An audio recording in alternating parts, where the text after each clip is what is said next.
Chapter 9. Ready, fight. Arf! Arf! Moira, was the zombie's moan, and its last the moment Shishoyo struck the decaying torso and stopped the walking corpse in its track. The doubled-over undead's head was liberated from its shoulders not a moment later, when Naruto plunged a kunai at the back of its skull. The combo was something Anko had taught him until he increased his strength enough to use his newest weapon. Oh, thank Kami. They can't talk, if they did. Naruto guessed it would probably be in the stereotypical manner, too. Who came up with that anyway? Why would zombies want to eat brains? The blonde never understood that logic. From his ambush spot, Naruto watched as the other zombies moved towards him, only for the horde of undead to trip over the shinobi wire he had placed earlier. The action caused a domino effect as it triggered a nearby exploding tag he put down. Well, you're up. Naruto watched as Hato ran to the downed enemies and went to work. The small ninkin bit and scratched as hard as he could. Normally, dogs would attempt to go for the throat, but not only did zombies leave a bad aftertaste in one's mouth, but the damn things didn't need to breathe. As a ninkin, Hato would normally use the techniques he knew of instinctively, but right now they were too taxing to be used repeatedly. A good, well-placed Suga would likely end the prone foes, but even with the combat experience he had gained over the last 5 days, and the levels he had gone through the ninkin, could only use it 8 times. 10 if he pushed it, and more than double that if under the effects of the Kinazuka clan military ration pills. Apparently, while the growth rate of skills and level ups for those affected by his perk were much greater than the normal traditional way, it was still slower than that of the originator. Kitan, Inca, Fire Release, Shadow Fire, were Naruto's thoughts as a series of demonic fireballs reduced another incoming horde to ash. God, I love that trick. Discovering that he could use his skills just by voicing them mentally was a very welcoming surprise. The fact he didn't have to be vocal when using his technique added the element of surprise that Anko would be pleased with. Sure, it took some getting used to and the boy lapsed at times, but that was a given. Grabbing the loot but still keeping an eye out on Hato, Naruto used his eye detection skill and released aside when he learned that every enemy within the radius of a few blocks were gone. Time, Naruto called out and chided himself for the slip. Gotta work on that. Nearing midnight, and with tomorrow being a busy day, Naruto decided it was time to call it a night. Hato! We're leaving. Arf? Put the bone down, Hato. How the ninkin could stomach having what came from rotten limb in his mouth had to be due to his Komenu lineage. Leaving the drops behind, having collected enough, and they weren't much anyway. Naruto and his ninkin left the dungeon world in a brilliant flash. The next day. And so, during the Second Shinobi World War, the battle between Aim and Konoha had begun to escalate to its peaking point. While Amagakure had a great advantage over Konoha in the beginning, partial thanks to the village leader, Hanzo. Gotta hit those training ground dungeons fast, were Naruto thoughts while Iruka continued retelling the class about the Second Shinobi World War. The boy would have liked Hato to be a little more experienced and have a better level, but time was slowly running out and the zombie dungeon right now wasn't doing much for him. With the amount of training they did and the experience gained from the zombie dungeon, Hato was just about to cross the halfway point of level 9. Hopefully the protective gear he ordered for the ninkin, as ninkin armor was a custom specialty job, would help tip the odds. Naruto, pay attention!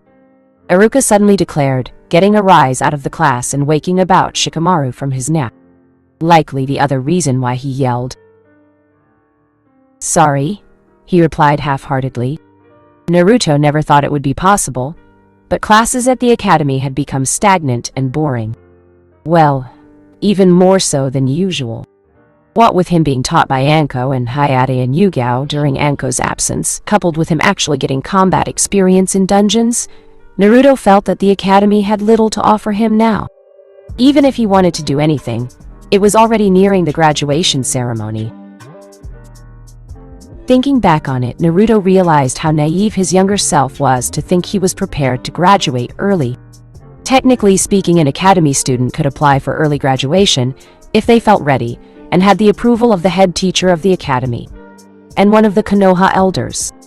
Why Sasuke hadn't done this, Naruto didn't know, but guessed even the so-called prodigy didn't meet the requirements for some reason. The blonde had decided to attempt it over the course of his time here. The result was him failing the graduation exam twice now. The upcoming one would be his third, which worried him slightly. Even with my better chakra control, I still can't use the Bunshin no Jutsu. Naruto mentally groaned, even with him being partway through the tree climbing practice, after he mastered the leaf balancing one. Regrettably, even then all his attempts at using the Bunshin continued to end in failure. Yugao had made a comment that he might fare better after learning the mastering the next chakra control exercise. But with his chakra levels continuously going up and the noticeably uneven ratio between that and his control, Naruto wasn't getting his hopes up. Even attempting to learn the technique through a scroll hadn't worked.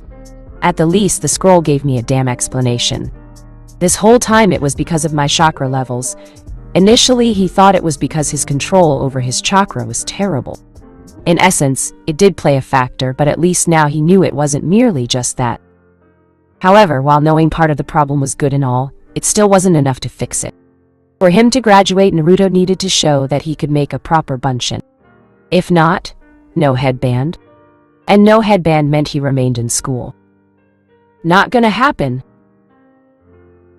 The blonde had no intention in repeating another half year. And what was really unfair was the fact that had it been the old curriculum that Anko mentioned, he most likely would have graduated already, having been made an exception, or been a shoo-in for graduation. He knew 4 elemental techniques. Sure, 2 were fairly recent, but all of them were C rank. And he had a B rank technique that strengthened his blows and a non-elemental C rank that he learned from Hayate that made his weapons deadlier. And that concludes history for today, Iruka finished.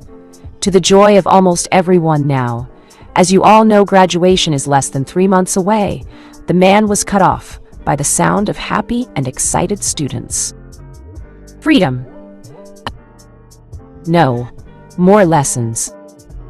No more boring lectures. Iruka's right eye twitched at that last comment, but he remained professional nonetheless. Oh, I hope you all enjoy D-rank missions, except for that last thought.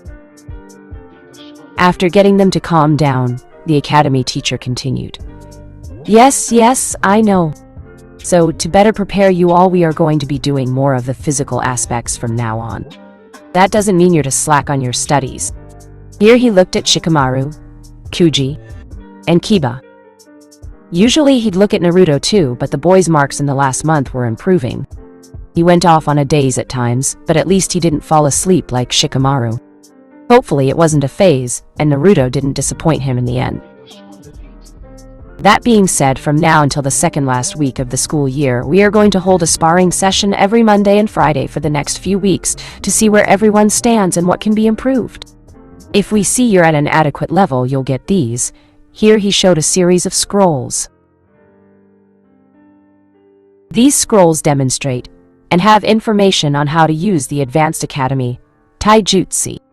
Now, for those of you who have a clan-based taijutsu, this may not seem like much. Once more his words were directed at Chuji and Kiba with the addition of Hinata and Sasuke. However, mastering this will help you better understand and learn other taijutsu styles Konoha has to offer. Who knows? Some of you may even attempt to create your own taijutsu style. Now head outside and begin stretching for 10 minutes while Mizuki and I set everything up. Yahoo! Let's go, Akamaru! Kiba practically blurred out of the classroom with his ninkin, followed quickly by the other eager students. I'm starting to think my lectures aren't being appreciated, Mizuki, Iruka speculated. You're just figuring it out now. Mizuki's sweat dropped upon seeing Iruka become despondent. Mizuki thought the man a fool before they left to set up the training area. While the academy teachers prepared for the sparring session, Naruto and the other students took this time to stretch and prepare. After excusing himself briefly, Naruto now sported his combat gear for added defense. Nowhere did Iruka say that they weren't allowed to wear armor. Eyeing the competition, Naruto decided to see what he was up against. With his observe now at a much higher level, the gamer would be able to see more and what they offered in terms of a challenge. Observe, he muttered, and started with the kunoichi of the class. Status window. Name: Haruno Sakura. Job: Academy student. Level: 10. Next level: 139, 6080. HP: 250. CP: 300. Star: 7. Vit: 10. End: 12. Dex: 17. Int: 63. Wis: 36. Cha: 15. Look: 15. Def: 10. Status window. Name: Yamanaka Ino. Job: Academy student. Level: 10. Next level: 1257, 6080. HP: 325. CP: 450. Star: 7. Vit: 13. End: 18. Dex: 27. Int: 41. Wis: 28. Cha: 32.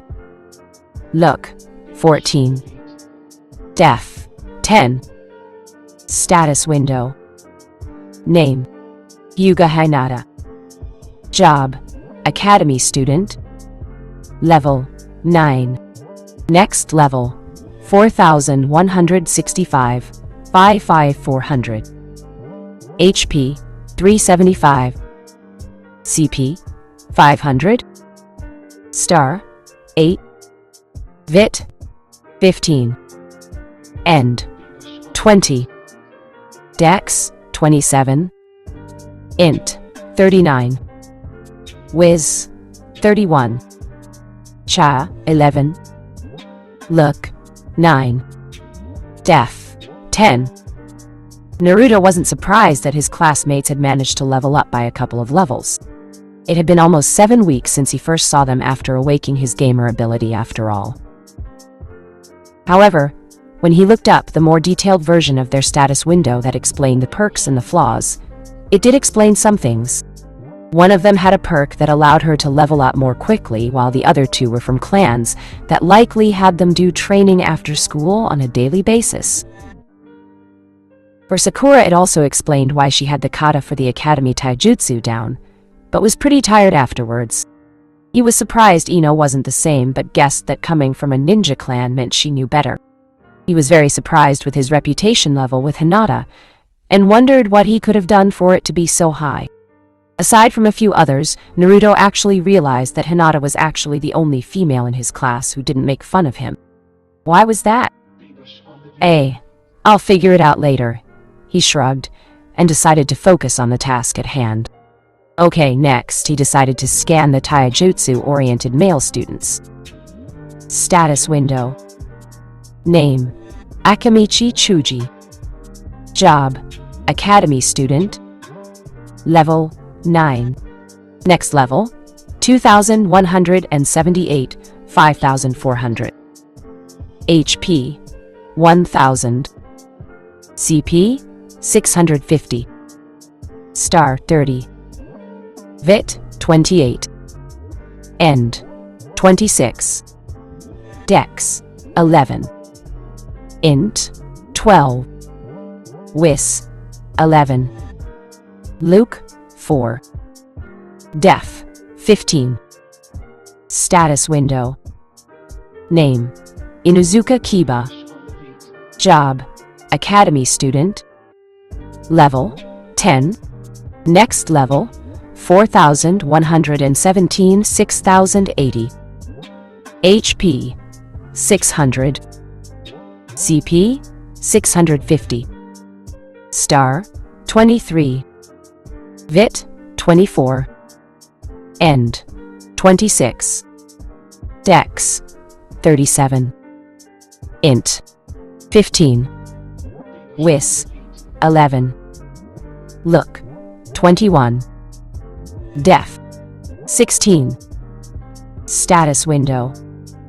Name Akamaru. Job Ninkin Ninja Dog. Level 6. Next level 234 3600.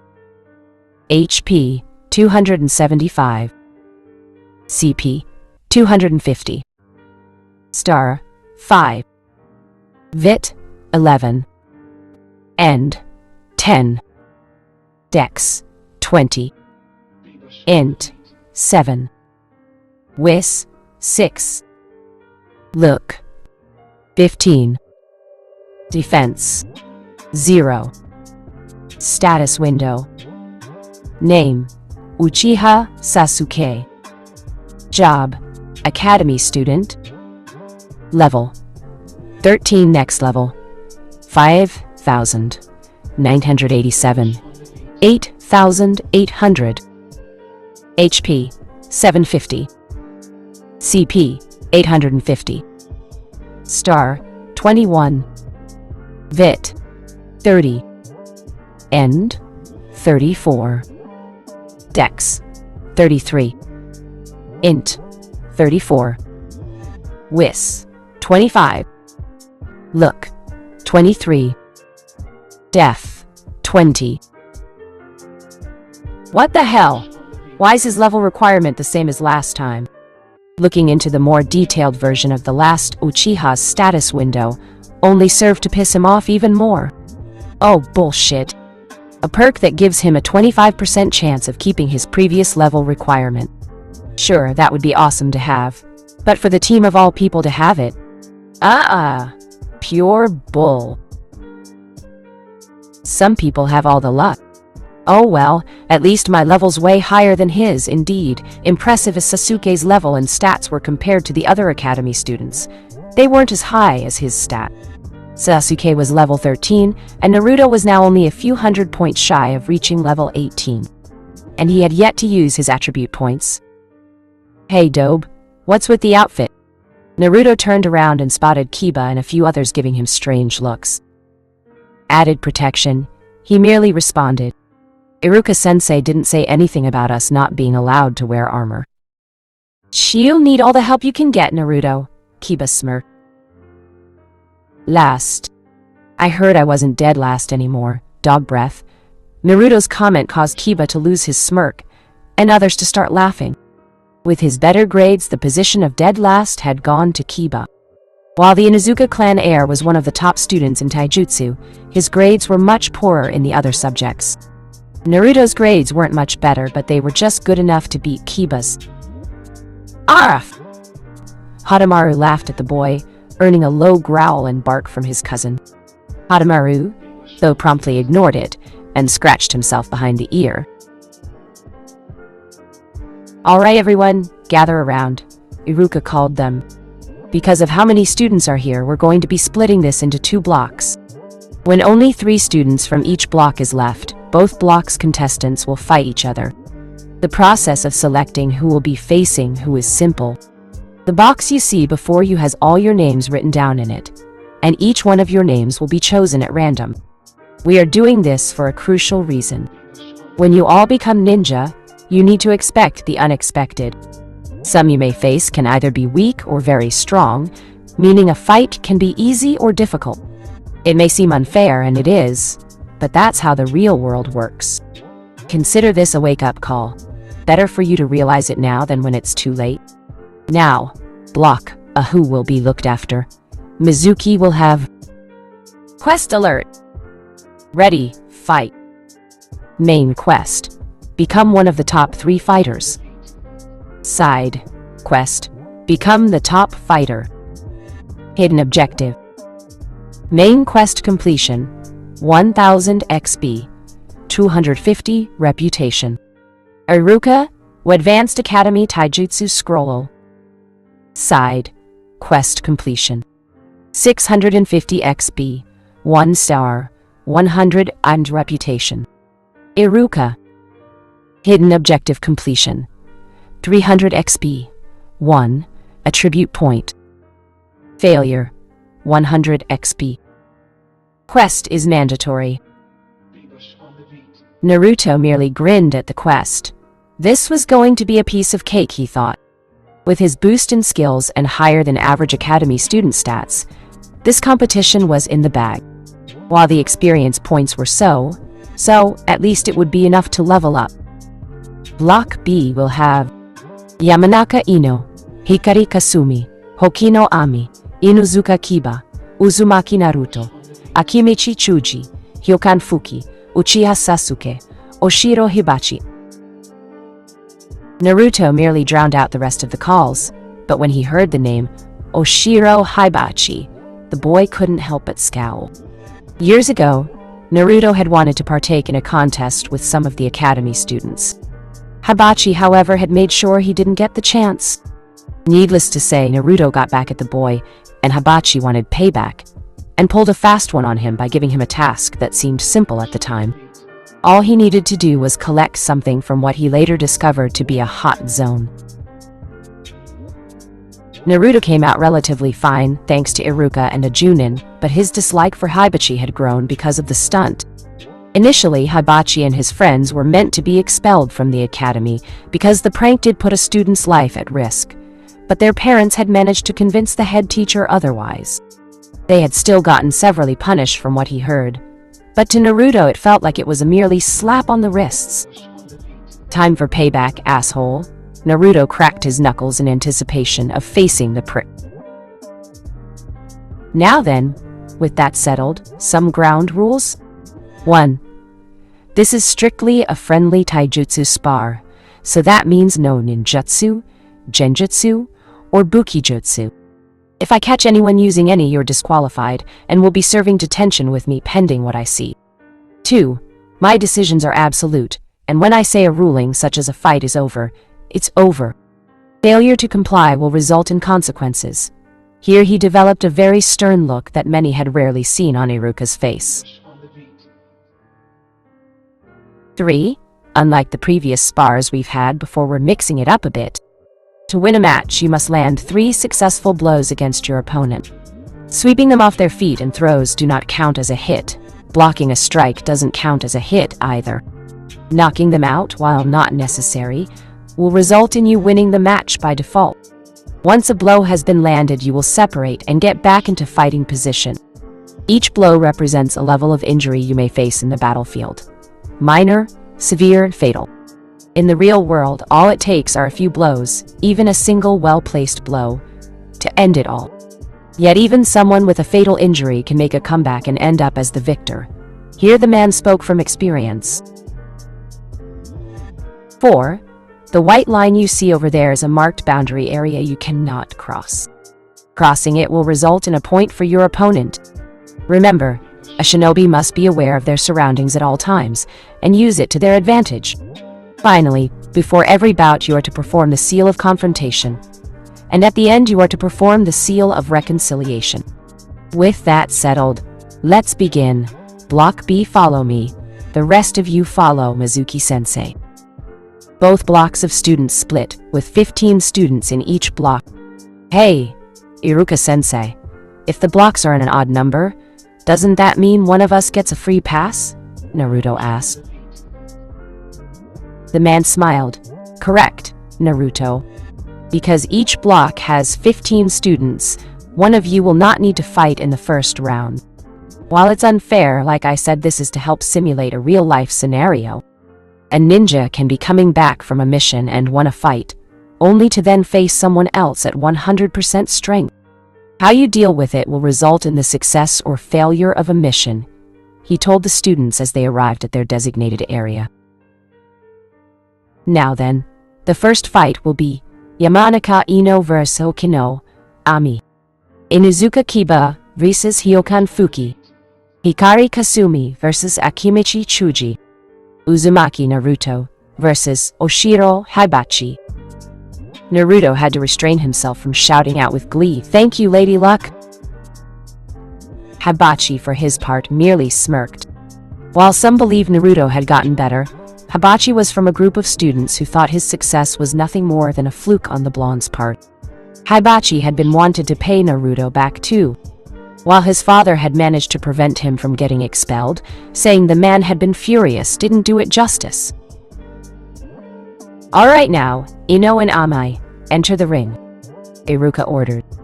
Both Kunoichi offered the seal of confrontation, albeit reluctantly because neither one were exactly friends to begin with. Mostly due to Ino having tricked Amai into thinking she'd been poisoned, and both fought for Sasuke's admiration. "Ready, begin," Iruka shouted. "Bring it." Blonde Ami's taunt was cut short as she felt a punch to the face and fell back on her posterior. "Point, Ino," Iruka announced. "You were saying," the Yamanaka smirked. The fight, if one could call it that, was one-sided. Ami, like many Kunoichi candidates, focused more time on her looks and book skills than her physical education. It didn't help that Ami came from a civilian background with no ninja relatives whatsoever, while Ino came from a well-established ninja clan and was also one of the higher students, too. Coupled with her greater flexibility and speed, the civilian-born academy student stood no chance. Ami was promptly beaten by the Yamanaka heiress in less than a minute.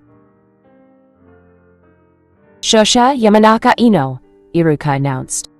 Both academy students exchanged the seal of reconciliation, though Ami had a scowl on her bruised face. Ino merely smiled at the purple-haired bully. When it was over, Ami was forced to go see the academy nurse while Iruka crossed out her name and started the next match. Much like the previous match with Ino and Amai, Kiba and Chuji's match against their opponents were relatively one-sided. Unlike Kiba, whose speed was just too great for his opponent, Chuji had gotten hit once because of his rotund figure and kind-hearted nature, and then knocked out his opponent by using his posterior to send her crashing into a wall. While others laughed, Naruto twitched at the sight as his mind took a trip down memory lane. The exact same thing occurred to him during his early academy days.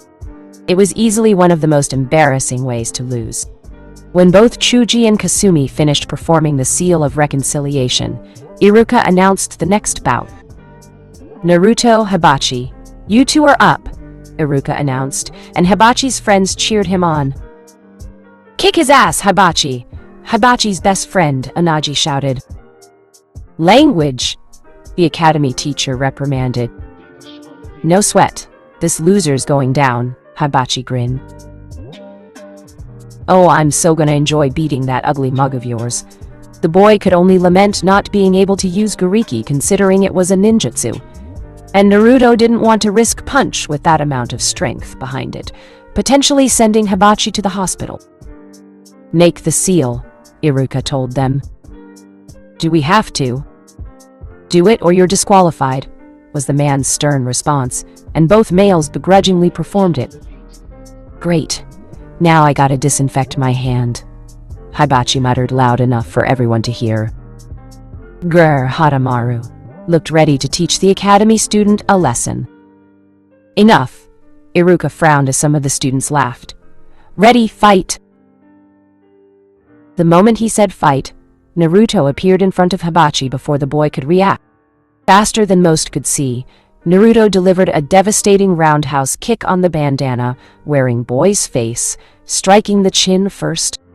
The last thing Hibachi saw before his vision dimmed and his consciousness left him was the angry look in Naruto's eyes.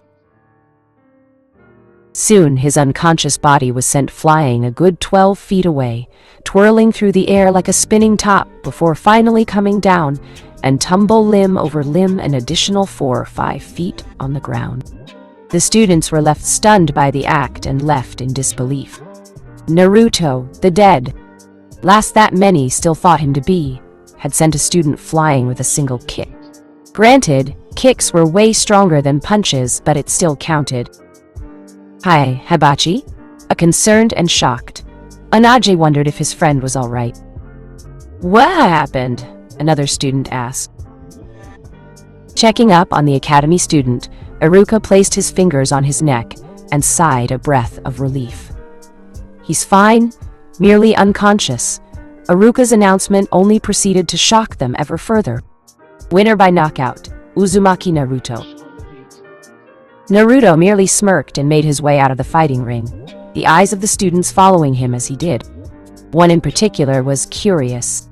Sasuke knew that Hibachi was one of the weaker students, but being knocked out by a single kick was no small feat for an academy student. Sasuke knew that it took a considerable amount of physical strength to perform. "Guess the dobe really has improved," the Uchiha muttered, and was curious by his sudden increase in strength. That curiosity, however, was soon replaced by a frown upon seeing the blonde's attire. In the end, he didn't let it bother him.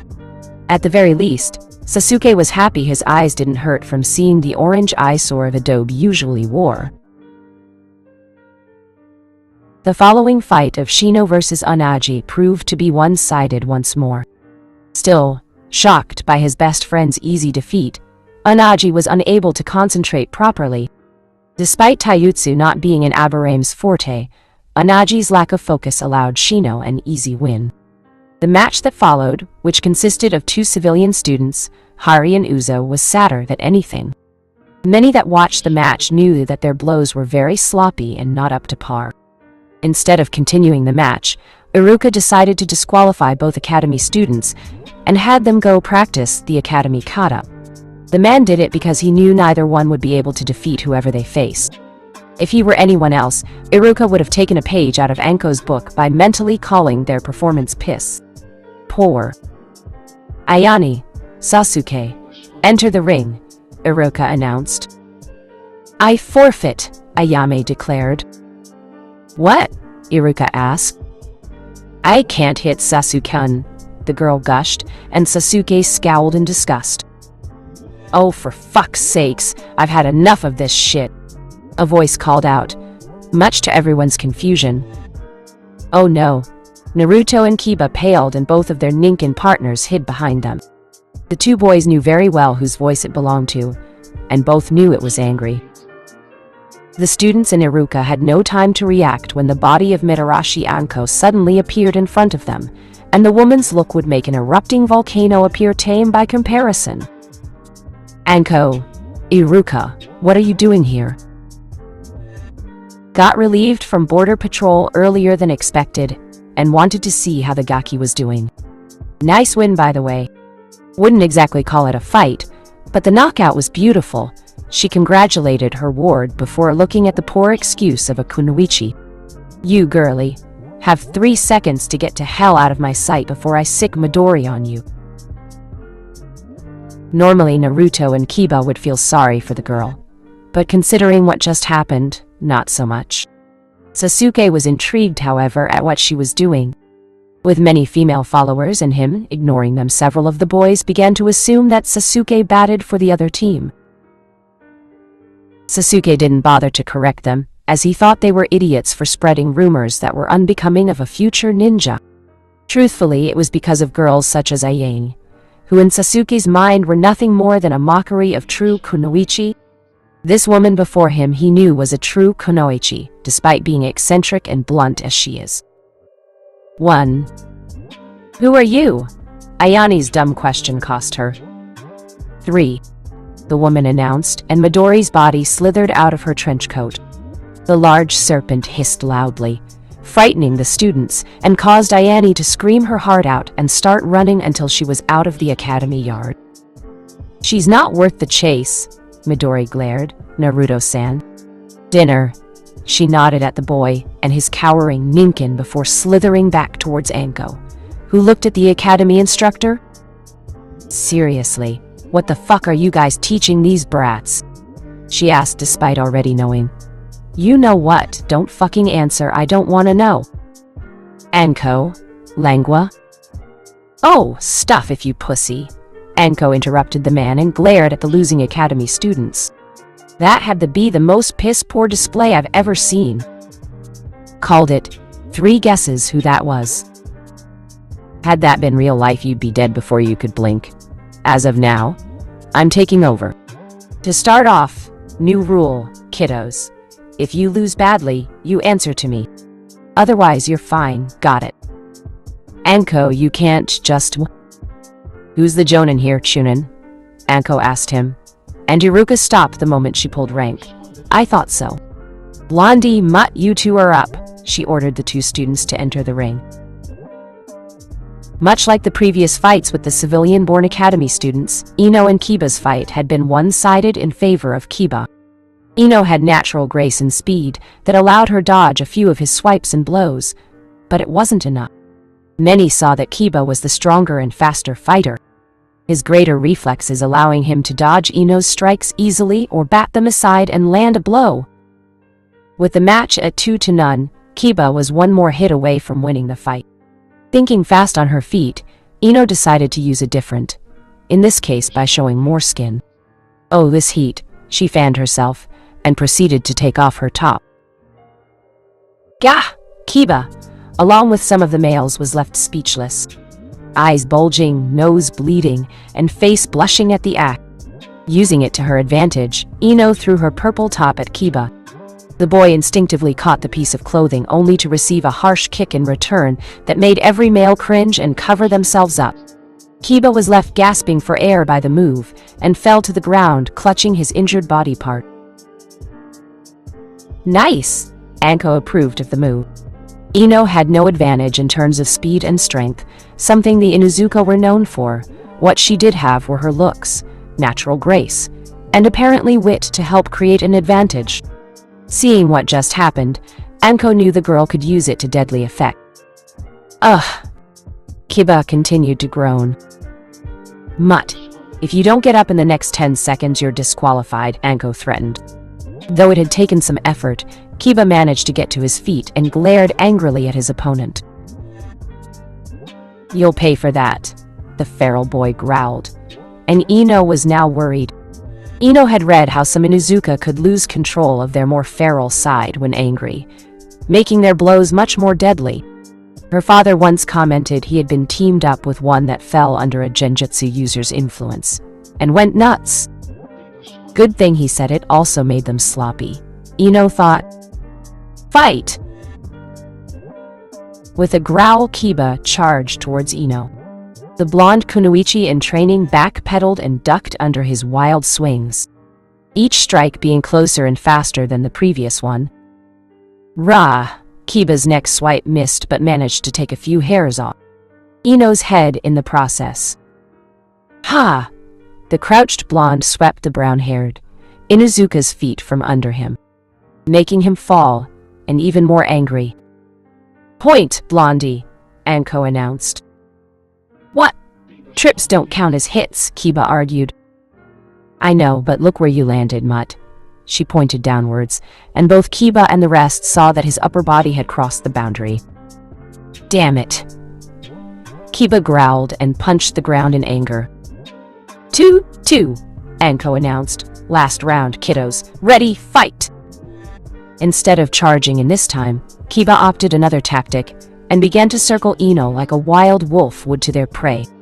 Ino, for her part, merely kept up her guard. It was anyone's game now, and the blonde wanted to come up on top. Leaping forward in an attempt to rush her, Kiba suddenly sidestepped to Ino's right. A feint, Ino realized, and made an effort to keep her guard up and position herself accordingly. Kiba then moved in quickly and swiped at Ino once more, only for her to lash out with a kick at his face to drive him back. Unfortunately, the move proved to be her downfall as Kiba grabbed a hold of her foot, twisted around and threw Ino out of the ring, ending the match. "Winner, Mutt!" Anko's announcement made Kiba whoop joyfully. "Damn," Ino cursed, but was given help from Anko. "Not bad, kiddo," Anko was sincere. While Ino still needed some improvement, her wit and ingenuity in the mock fight showed Anko that the girl had what it took to be a kunoichi. Only time would tell if she'd make it. Next, fight. Chuji and Naruto made their way into the ring, though Naruto was annoyed with the constant grumbling that came from the Akamiki's stomach. "Oh man, I'm hungry." "Fight first, eat later, brat." Anko shook her head. "Fight!" Like before, Naruto moved in too quickly for Chuji to react and was struck in the gut. Unlike with Hibachi, though Chuji not only was better prepared and didn't underestimate the blonde, But the boy was much heavier too, and was only pushed back by a few feet instead of flying. Ugh, the Akimichi groaned as he got back up. Sorry, man, but I ain't going easy on ya. Naruto apologized to his friend. No need, I'm done, Chuji announced, much to Naruto's disappointment. The boy then left the ring and proceeded to eat some chip. Chuji knew that without his clan's techniques, his fighting style was greatly hampered. Winning against his previous opponent was one thing. Fighting an improved Naruto was different. Coupled with Naruto's strength and speed, the Akimichi wasn't going to bother fighting a battle he knew he'd lose. And Akimichi was known for their strength, not speed. Well, that sucked, Anko muttered lowly but didn't bother reprimanding Chuji. Yet, anyways, Anko had an inkling the boy knew he wouldn't stand a chance without using his clan's ninjutsu, which was used to complement their taijutsu fighting style. Akimichi weren't exactly the fastest shinobi around. She didn't like the fact he gave up so easily but brought her attention elsewhere. Seeing as how we're at an uneven number, you get a free pass, bug boy, Anko informed the Abraham heir, who merely nodded. Uchiha, you and the Civi are next. Though he managed to fight someone this time, Sasuke and many would hardly call it one, considering how one-sided it was once again. Being a prodigy and a shoo-in for the title of Rookie of the Year, Tashi, was it? Hi. Go join those two pathetic excuses and work on your form, and don't bother coming back until you get it down. Iruka frowned but couldn't really say anything. Her words were harsh but true. It was a pattern really where most civilian-born academy students had a disadvantage when learning to be a ninja compared to clan-born students. Not all of them were like it, but generally the majority of the time these students lagged behind in one area or another. This was especially true for the kunoichi in training when it came to taijutsu. Not all of them did, exceptions arose every now and then. But statistically they were still in the majority. It's a good thing I organized this then, Iruka thought. Better for them to learn about their faults and correct them now before it became too late. Graduation was soon, but they still had an ample amount of time to improve.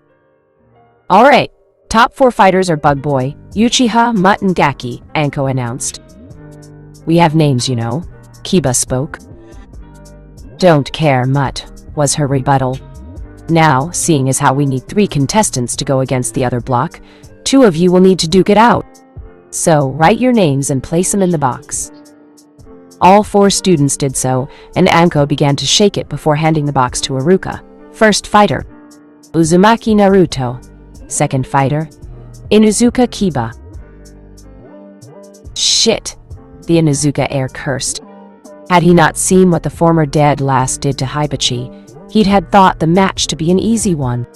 Before Naruto's sudden boost in strength, which still baffled him, Kiba was easily the fastest genin in the academy, followed right behind by Sasuke.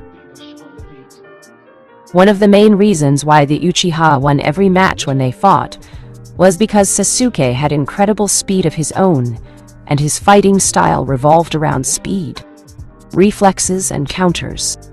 His mother had told that even without their bloodline limit being active, an Uchiha was taught to look and gain a sense of what their opponent was going to do, based on body language alone. It wasn't as effective without the Sharingan, but it was effective still. Naruto had no such fighting style. The boy's fighting style was basically that of a street brawler. All power and no technique or finesse. But where it was sloppy and unrefined before was now greatly improved. The boy's swings were more precise and balanced, and less energy was wasted in them. It wasn't perfect, and it would not help against stronger and more experienced taijutsu-oriented foes. But Kiba knew Naruto's taijutsu was a hell of a lot better than what it used to be. Factoring in with his speed that was now greater than his own, Kiba wasn't feeling that confident or boastful as he normally was. Mutt, quit spacing! Anko's shout made him jump in the air and fall on his ass. Getting up and glaring at the woman, who merely glared back, Kiba entered the ring. Ready, fight, Iruka announced. Like before, Naruto came in quick and struck out at Kiba with a kick. The Inuzuka heir barely had enough time to block the strike, and the boy regretted doing so when he felt his arms tingle. Ugh, Kiba groaned. It wasn't painful, but it was discomforting. The kick had enough power in it to force him back half a foot, the action allowing Naruto to sneak in another blow to his upper chest that had Kiba wincing upon impact. The Inuzuka knew he was going to get a nasty bruise. "Point Naruto," Iruka announced, and both males went back to their starting positions. "Ready, fight!" Instead of waiting for Naruto to come to him, Kiba rushed at the blonde with the intention to create a feint and make the blonde stumble on himself. Rearing his arm behind him and the other up front with the intention to intimidate his opponent, Kiba smirked when he saw Naruto backpedal. Sidestepping quickly, Kiba then leaped forward, slashed out at the blonde, only for Naruto to fall to the ground on his back and lash out with another kick when Kiba appeared above him. The suddenness of the kick, along with having no way to defend himself, caused the air to come rushing out of his lungs. It was only made worse when gravity took its toll, and he landed on the ground with a relatively loud thud, forcing more air out of him. Ouch! Naruto winced and felt sympathetic. The boy knew exactly how he felt right now. Today wasn't Kiba's day when it came to nasty blows, it would seem. Gah! Kiba gasped and breathed in as much air as he possibly could. The boy felt nauseous, and if he was being honest, ready to hurl up the contents of his stomach, and then some.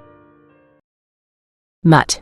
You have 5 seconds to get off the ground and back to your position, or you lose.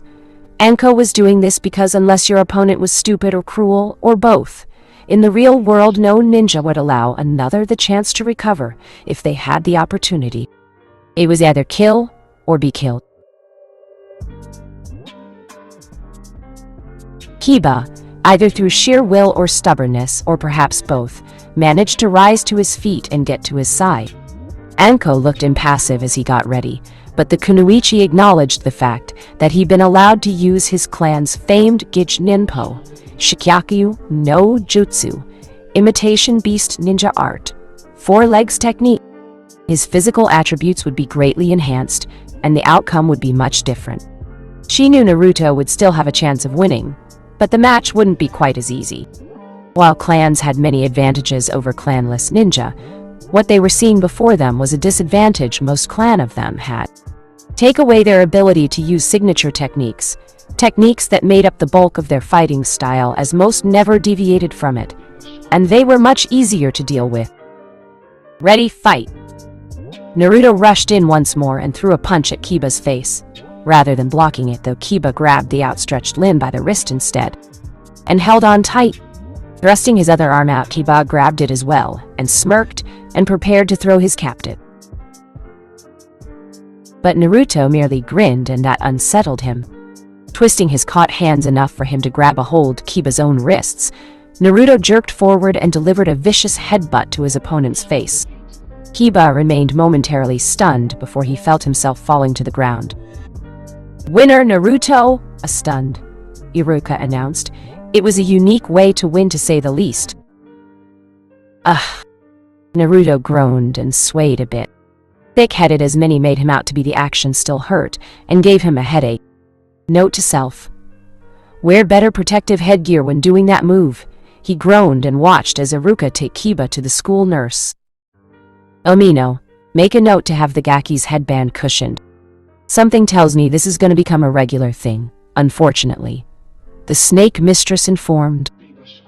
Noted, was all he said, and yet to ensure Kiba was all right. You know, when they say use your head, they don't mean it literally, Gaki. Anko chuckled. I won, didn't I? I did win, right? That wasn't just my head playing tricks on me. His head throbbed, so he wasn't certain. Yeah, you won. Now buck up.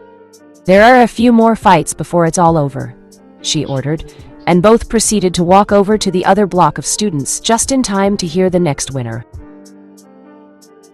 Winner! Hyuga Hinata! They heard Mizuki announce. As she made her way out of the ring, Mizuki spotted the group and cocked an eyebrow upon seeing Anko. What the? he muttered before seeing Iruka flicker in. Looking between the two, Mizuki asked his fellow teacher, "Do I want to know?" To which the man merely shook his head.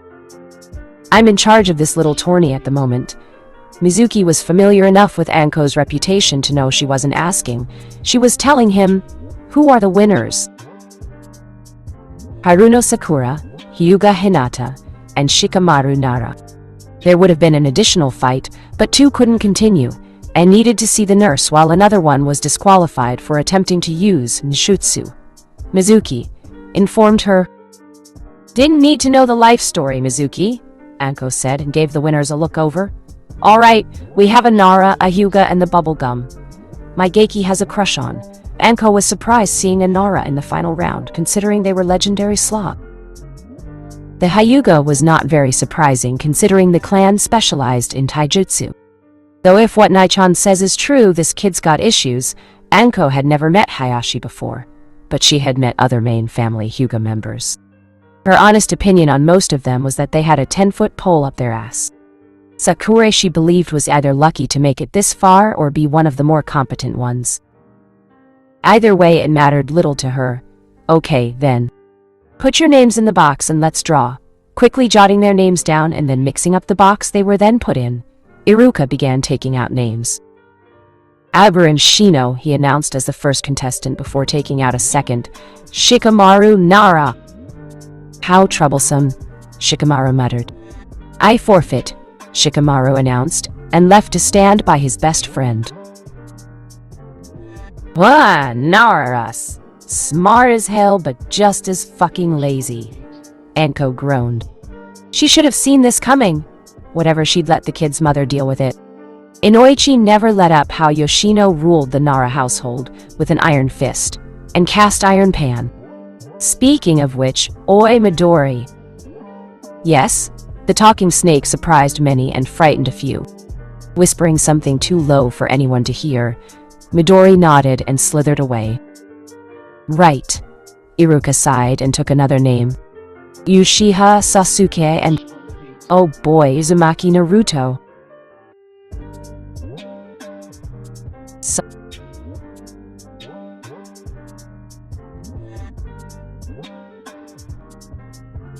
Chapter 10. Unexpected. Many didn't know how to react the moment they heard both Naruto, the former dead last, and Sasuke, the top of the class and shoo-in for Rookie of the Year, were to face off against one another. On one hand, Naruto had shown incredible improvement, evidenced by him defeating Hibachi with a single blow to the head, and then defeating Kiba, who was number 2 in taijutsu in their year. On the other hand, Sasuke was a prodigy, and never lost a single taijutsu fight in his entire time at the academy. Coupled with his speed and ability to counter virtually any strike thrown at him, Sasuke's fighting style was no laughing matter. And Naruto knew this. "Gaki, Uchiha, front and center," Anko ordered the two boys. Both Naruto and Sasuke entered the fighting ring and stared at one another. The moment their eyes made contact, the world outside the ring ceased to exist. They were in their own world now, and it was one where only two fighters, and ultimately one winner, resided. Making the seal of confrontation, both fighters then backed away and got into their respective stances. "Ready, fight!" Anko shouted. "Go, Sasuke-kun!" The boys' fangirls cheered. Deciding to make the first move, Naruto launched himself at Sasuke and appeared at the Uchiha's side, lashing out at the dark-haired academy student with a kick. Sasuke managed to duck and roll just in time. Within a second, the Uchiha then performed a spinning jump kick towards Naruto, only for the blonde to block the attack by crossing his arms. When the tactic failed, Sasuke backed away only to become surprised as Naruto appeared in front of him and threw a punch at the Uchiha's face. Sasuke managed to bat away the fist that had been a breath away from striking him, an action Sasuke normally would have no trouble dealing with, and threw a punch of his own. The significant difference in speed allowed Naruto to move his head out of the way, and he quickly countered with another punch. The fist came in faster this time and Sasuke's block fell short. Unable to block the second one from striking him, the impact to his chest had enough force in it to send the air out of his lungs. Grunting, Sasuke clenched his teeth together and clutched his chest with one arm, while the other kept him from falling face first to the ground. Point, Naruto. Fast, Sasuke groaned as he got back up and winced. The stinging sensation from the blow had begun, but Sasuke forced himself to ignore the pain and focus on the fight. The boy knew that Naruto had improved and gotten faster in the last month and a half, but the Uchiha honestly hadn't expected this. Sasuke had better reflexes and knew how to read body language to an extent, but the problem with such a fighting style was being able to know what was going to happen, but not having the necessary reaction speed to do anything about it. Getting back into position, Sasuke decided to make the first move. This time the moment Anko shouted, "Fight!" and Sasuke took off like a thrown kunai. But Naruto merely met the boy head-on, and then ducked low. The Uchiha realized that the boy was performing a swipe in the hopes to trip him up and send him tumbling. Sasuke leapt forward, Naruto's extended leg meeting the air below his body, and went into a roll. The Uchiha then planted his hands firmly on the ground, and in a display of incredible gymnastics, the boy pivoted and righted himself. With Naruto's back turned to him, Sasuke took the advantage, pounced on the blonde, and lashed out with a punch at the back of his head. But what the Uchiha didn't expect was the sudden donkey kick from the blonde that struck Sasuke squarely in the face. The force behind the kick, along with the Uchiha's speed, made the impact much more painful than what was originally expected, and a painful crack was heard amongst the crowd. Sasuke yelled in pain. His nose felt horrible and bloody from the blow, and many who couldn't stand the sight of it looked away or winced upon seeing the broken appendage. It wasn't a pretty sight. Point, Naruto, Anko said before moving in to check up on Sasuke. Normally I'd leave you like this, cause in the battlefield there are going to be moments where you'll be forced to fight in this sort of condition. That being said, if your nose is broken, we're going to need to stop. Can't risk it getting worse, or you may need surgery. I'm not quitting. The boy grunted but winced despite trying to ignore the pain he felt, having done something worse at a young age during a failed training session. Anko had to admit the kid had balls. Looking it over for a moment, the kunoichi finally came up with a diagnosis. Despite the fact that she wasn't a medic, Anko had a good deal of understanding and knowledge on the human anatomy. You'll still need to see the school medic after this, but luckily for you, this is fixable. It's gonna hurt though, she told him, and placed her thumbs on the side of his nose. I don't care, just fix our... The agony he felt had Sasuke howling like a wounded wolf at the sudden jerk Anko performed. The woman was physically realigning the boy's nose. Many cringed even more. Several of Sasuke's fangirls were distraught or fainted upon hearing and seeing what was happening to the object of their affections. The process was quick, relatively speaking of course, as Anko had done this sort of thing countless times in the field to herself and friends. However, the procedure was by no means painless, especially for first-timers. There you go, duck butt. Good as new. Anko slapped the groaning Uchiha on the back, nearly making him fall over. You good to go? Breathing in as best he could to try and dull the pain, Sasuke gave a curt nod and got back into position. You'll pay for that, Dobe, the boy scowled as he saw the blonde. You're the one that ran into my foot, duck butt, Naruto countered. Ready and fight, Anko shouted. Both combatants met each other in the middle of the ring and began throwing blows at one another. None made contact except with the occasional block or being batted away. At the moment, Sasuke's anger, both at the pain and the fact he was losing, was fueling his strikes. However, unlike Kiba's sloppy ones, Sasuke's strikes were faster and slightly more focused. Both boys threw punches, kicks, elbows, even knee strikes at the other in the hopes of landing a hit. Finally, Sasuke caught a break when Naruto made a mistake when he overreached on a punch. The Uchiha was quick to take the opportunity to grab hold, dragged the blonde across his leg, and effectively tripped him. With no balance holding him up, Sasuke countered with a vicious front kick on Naruto's side and sent his opponent outside the ring face first into the dirt. "Go, Sasuke!" The fangirls cheered along with several of the students who didn't care for Naruto. "Point, Sasuke!" Anko shouted once again. "Come on, Gaki! Show them you can go all the way." "You can do it, Naruto-kun." Hinata mentally cheered the boy on. Seeing him get this far astounded the pale-eyed girl. Naruto certainly came a long way from being dead last, but seeing him fight Sasuke and actually beating him was inspiring. If Naruto could do this, what's to say she couldn't do the same? Naruto merely scowled as he got off the ground, his fists clenched in anger for making such a mistake. "Ready, fight!" Once more did the two decide to get in close. The two throwing a flurry of blows at one another with Sasuke, performing counters that proved almost futile thanks to Naruto's superior speed, or the blonde blocking just in time. "It's over!" Naruto declared as he threw in punch, only for it to be caught by Sasuke, much to his embarrassment. Well, that was lame, were the shared thoughts of many, Anko included. Throwing in another punch, Sasuke caught Naruto's wrist and smirked, kicking out at his locked and immobile opponent to get in a point. Sasuke and many others were caught off guard when Naruto jumped and wrapped his legs around Sasuke's torso. The sudden move sent both boys to the ground.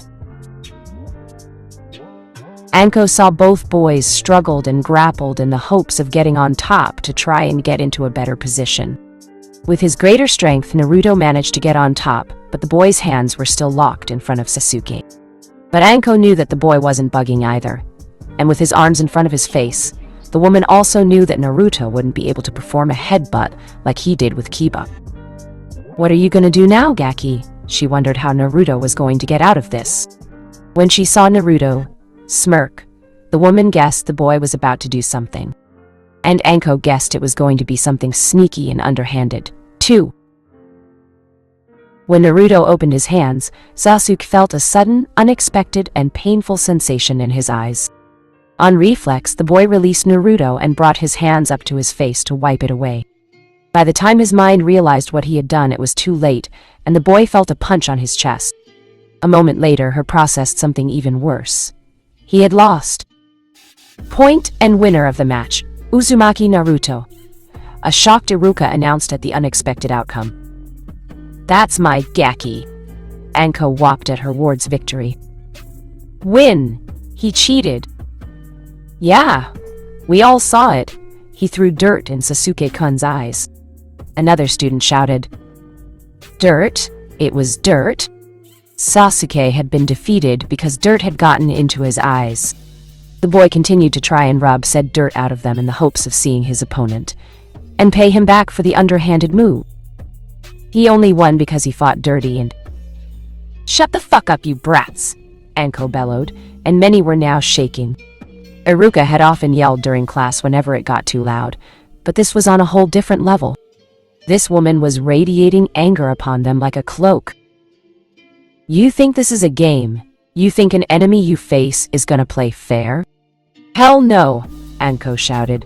Her announcement made them stop their ranting and pay attention. Sasuke stopped his internal one too, and listened to the woman. "Anko." Iruka was quickly silenced by the look the woman gave him. "Shut it, Umino. These little shits need to hear this."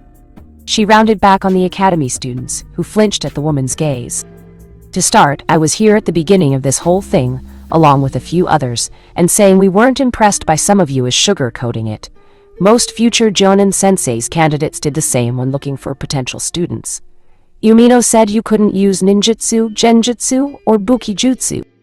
Last I recalled, throwing dirt into someone's eyes had nothing to do with chakra."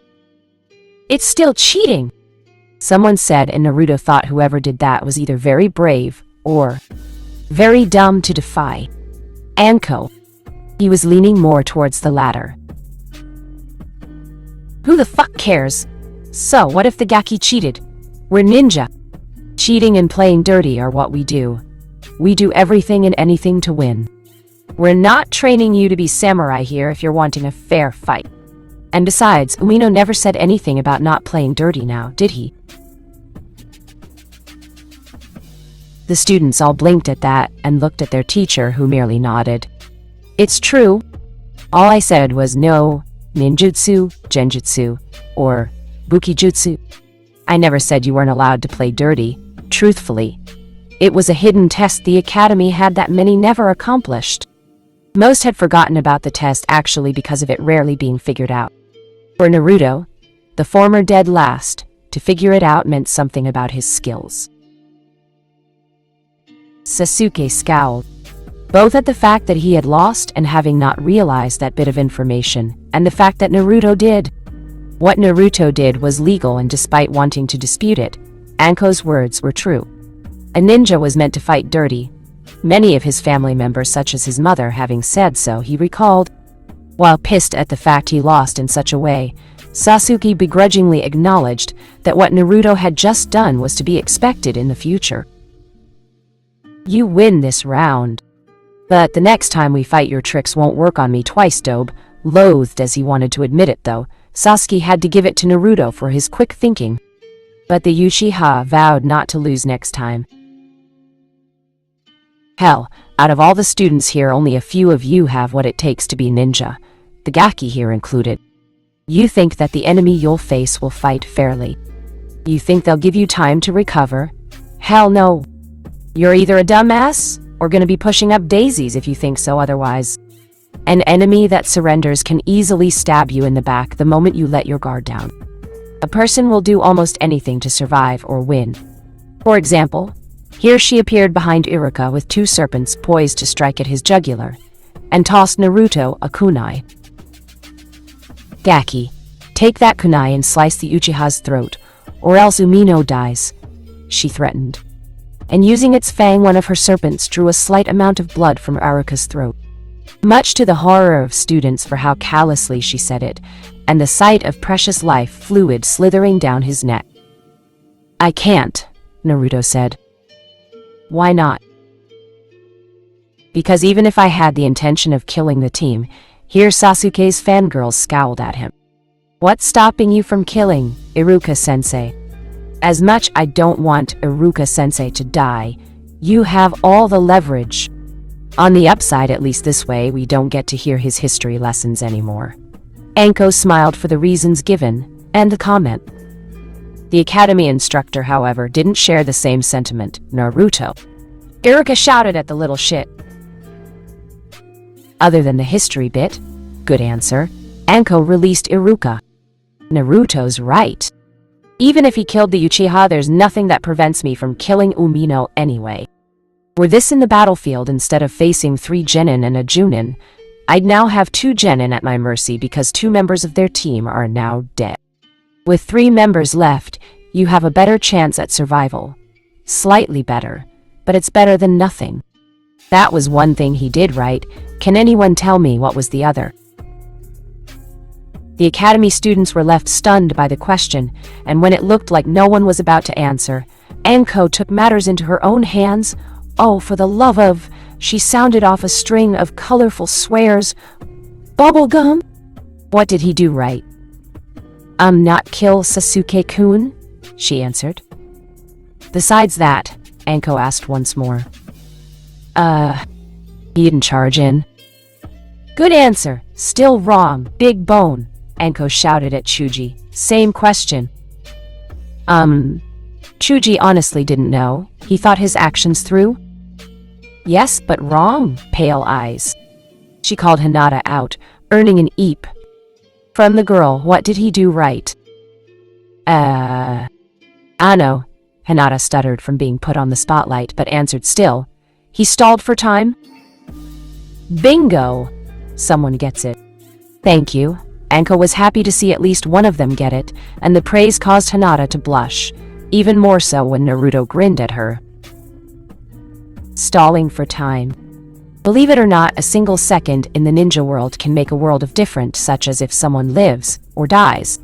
By stalling for time as much as he could, the Gaki could have given another shinobi the opportunity to arrive, and either distract or sneak up and stop me from being a threat. letting Umino go free and allowing the whoever is available to come in and land a blow that could either kill me or knock me out. Many actually began to contemplate her words, and some even began glancing at Naruto. It wasn't in awe though, more curious and confusing really. For so long many had thought Naruto to be a talentless loser who got bad grades at everything he did. Some still did even when his grades started getting better. Now, though, some began to think that maybe it wasn't the case. "Alright, enough about that, put his name back, and let's get on with it," Anko announced. "Wait, you're putting his name back in?" a student asked. "Damn, straight," Anko nodded. "When you're in the field, anything can happen. You may have won the first fight, but you can just as easily find yourself facing off against someone else." The woman parroting the words of their instructor. While Iruka wouldn't have gone about it in this manner, the man couldn't fault Anko's reasoning.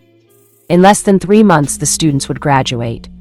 Should they pass, that is, and it was his job to make sure they were prepared as best as he could. From what he observed, it was apparent many had a lot to make up for because they weren't ready at the moment.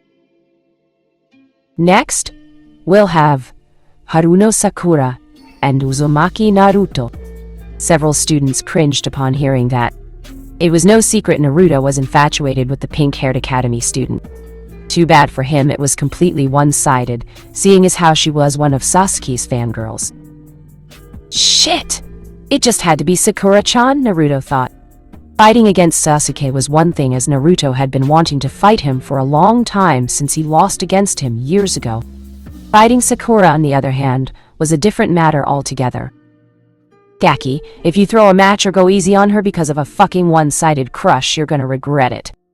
Anko's harsh words made him cringe. The woman had taken to know as much as she could about her war, and found out about his crush on the pink-haired girl. The woman wasn't impressed with the boy's choice.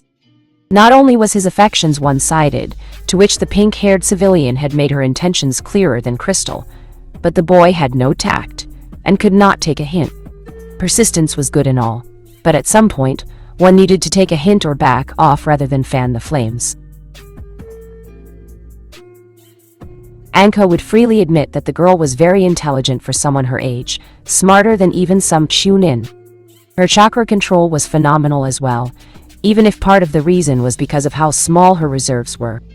However, Anko knew that intelligence alone meant nothing on the battlefield, especially when hampered by emotions.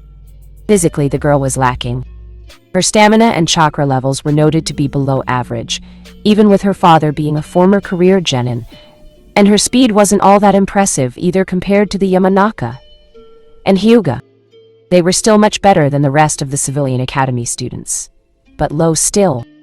Unfortunately, the academy now placed a higher emphasis on academics than the practical aspect. "If I ever find out who's responsible," she mentally snarled. Needless to say, Anko's fury would make them wish they hadn't been born should she catch them. Shaking her head of such thought, Anko said, "To your positions." Quest alert! Tough decisions. Main Quest 1. Win the fight. Main Quest 2. Take a dive. Main Quest 1. Completion 1000. Reputation 1000. 1000. Reputation, Kasakura. Main Quest 2. Completion 1000. Reputation Kasakura, 1000 reputation. Anko, 500 reputation. Sasuke, Yoshika, Yiruka, Hiruzen, Yugao, extend list. Quest is mandatory. Naruto honestly never felt more conflicted than he did right now. If he lost the fight, Sakura would be happy, and he'd get reputation points with her, but would lose some major ones with Anko and others for whatever reason, and vice versa if he won. There was also factoring in the Keicho. Naruto didn't know what it was and was almost afraid to find out. Breathing in, Naruto thought about this logically. Most likely it was his Egamer's mindy and the increased int and whiz kicking in. If he won, Naruto would merely lose reputation points that he could get back with Sakura. If he lost purposely, not only would he be unable to continue the other quest that would increase his taijutsu, but there was a good chance he'd be unable to continue the quest associated with Anko. With his current performance and stats, it wasn't possible for Naruto to lose without looking like he took a dive, and it wouldn't look good on his part for doing so. What respect he earned today would be shot back down to hell. When he weighed the pros and cons, much as he didn't want to admit it, Naruto realized he'd essentially get even more if he won the fight. Naruto hoped the girl would forgive him and got into fighting position. "Sorry, Sakura-chan. You'll pay for what you did to Sasuke, Naruto." Sakura's scowl only served to make the boy feel worse. Anko and the two academy teachers could clearly see that the girl's anger was getting the best of her and clouding her common sense and judgment. Anko could only look on in disbelief. "I was right. The girl's smart, but she's letting her emotions get the better of her in a critical moment." "Begin!" Anko shouted. Sakura's charge at Naruto was, in one word, terrible. While she was one of the better academy students and her speed was much greater than a civilian, it was evident that Sakura was physically lacking among ninja standards. Her form was flawless. Of that there could be no dispute. But that was it. Nothing in her movements proved to be threatening to her opponent. And when she was but a few steps away from him, Naruto dodged her punches with ease. Had this been nearly a couple of months ago, the outcome would be different. His hesitance to go against Sakura and his poor combat style despite the better stats playing against him. Now, however, Naruto saw her punches as if they were coming at him in slow motion. Rather than hit her, Naruto grabbed Sakura's extended leg and pushed the girl out of the ring with it. "Point, Naruto," Iruka said, and Anko smiled whilst he saw Sakura scowl. Darn it, the scowl she directed was one of pure anger. But despite pang of guilt he felt, Naruto had made his decision. He couldn't let up or let Sakura win. "Begin." Sakura didn't charge in again like she did before. Instead, she opted a defensive stance. Anko had to admit that it was a pretty good one. The girl certainly got the academy kata down, but it wasn't enough against a physically superior opponent, nor did it actually impress the older Kunoichi. Her point was proven when Naruto suddenly appeared on Sakura's left and pushed the girl out of the ring once again before she could react to his presence. The match was clearly one-sided. That much was evident. Unlike Ino, who would use her feminine charms in a fight to help her win, Iruka knew well enough that Sakura was only flirty outside of combat. The man had seen enough. "Winner, Naruto," Iruka announced, and both students were shocked that the next round wasn't declared. "Iruka-sensei, but we still have one more round," Sakura stated. "Girly. If this were a real fight, I'd have killed you in several ways before you had time to blink," Anko answered before Iruka could respond. "Sakura-chan." Naruto went to help his crush only to get an angry and sad look from the girl. Naruto felt the words die in his throat as he saw her get up and move as far away from him as possible. While he wanted to go after her, the boy knew better. Sakura was angry and emotional. When that happened, she stopped thinking rationally and got physical. Both he and Kiba were often on the receiving end of her fist when they pissed her off. Quest completed. Tough decisions. Main quest, win the fight, accomplished. Main quest, take a dive, failed. Rewards. 1,000 reputation with Anko. 1,000 reputation with Sakura.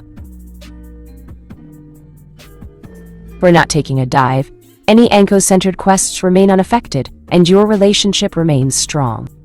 However, actions have consequences, and your reputation with Sakura has decreased. Your reputation with Sakura will not go beyond neutral for the foreseeable future. As a result of your reputation level, you will be unable to undertake any quests associated with Sakura, and any current quests centered on this character has been deemed failed. Warning! Warning! Due to your actions, your reputation level with Sakura is now disliked. Are you fucking kidding me? Naruto couldn't believe it getting any worse, yet was proven wrong. A simple fight such as this wrecked any chance he'd have at a relationship with Sakura-chan. It was bullshit, really. Fucking-tastic.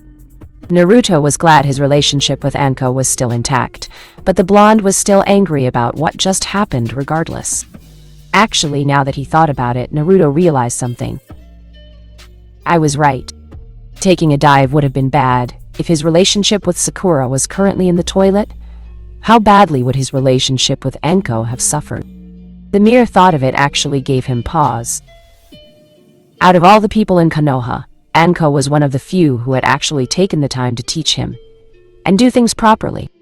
The woman had actually helped him, instead of casting him aside or think him to be nothing more than a loser like the vast majority of Konoha.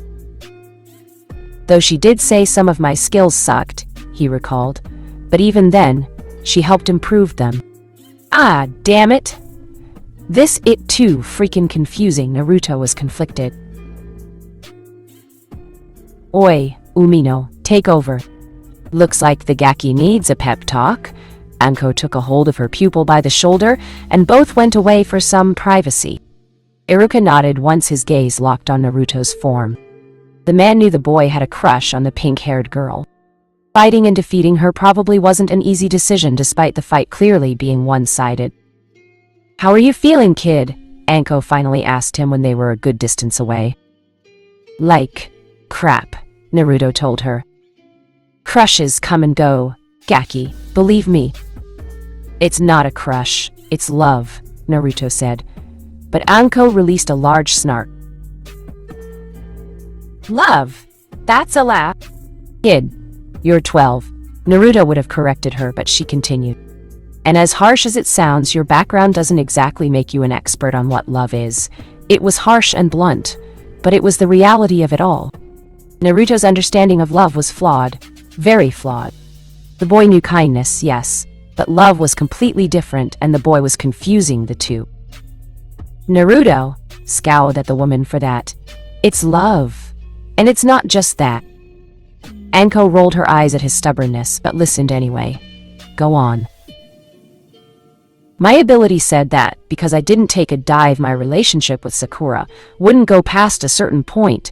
To Naruto, it felt like something was being taken from him without the ability to fight back, or do something about it. Ah, I see. Anko now understood. Gaki, let me ask you this. What did you see in her in the first place? Huh? I mean, what made you attracted to her? From what I've seen, it was pretty clear she had no intention of dating you, or have any association with you. Really? Naruto scowled when he heard that. You can give me the evil eye all you want, Gaki, but it won't change the fact that she has her eyes all over the Uchiha like the rest of those fangirls of his. And no offense to you, but you can do a hell of a lot better than her, Anko said. What? Naruto was now angry that she said such a thing. Sakura's the best. Academically, yes. As a kunoichi to be, she wouldn't be my first choice, nor my second, third, or fourth. She's piss poor and needs to shape up before I even consider calling her one. Seeing him flare up, Anko decided to go with another tactic. But you still haven't answered my question. Why are you attracted to her?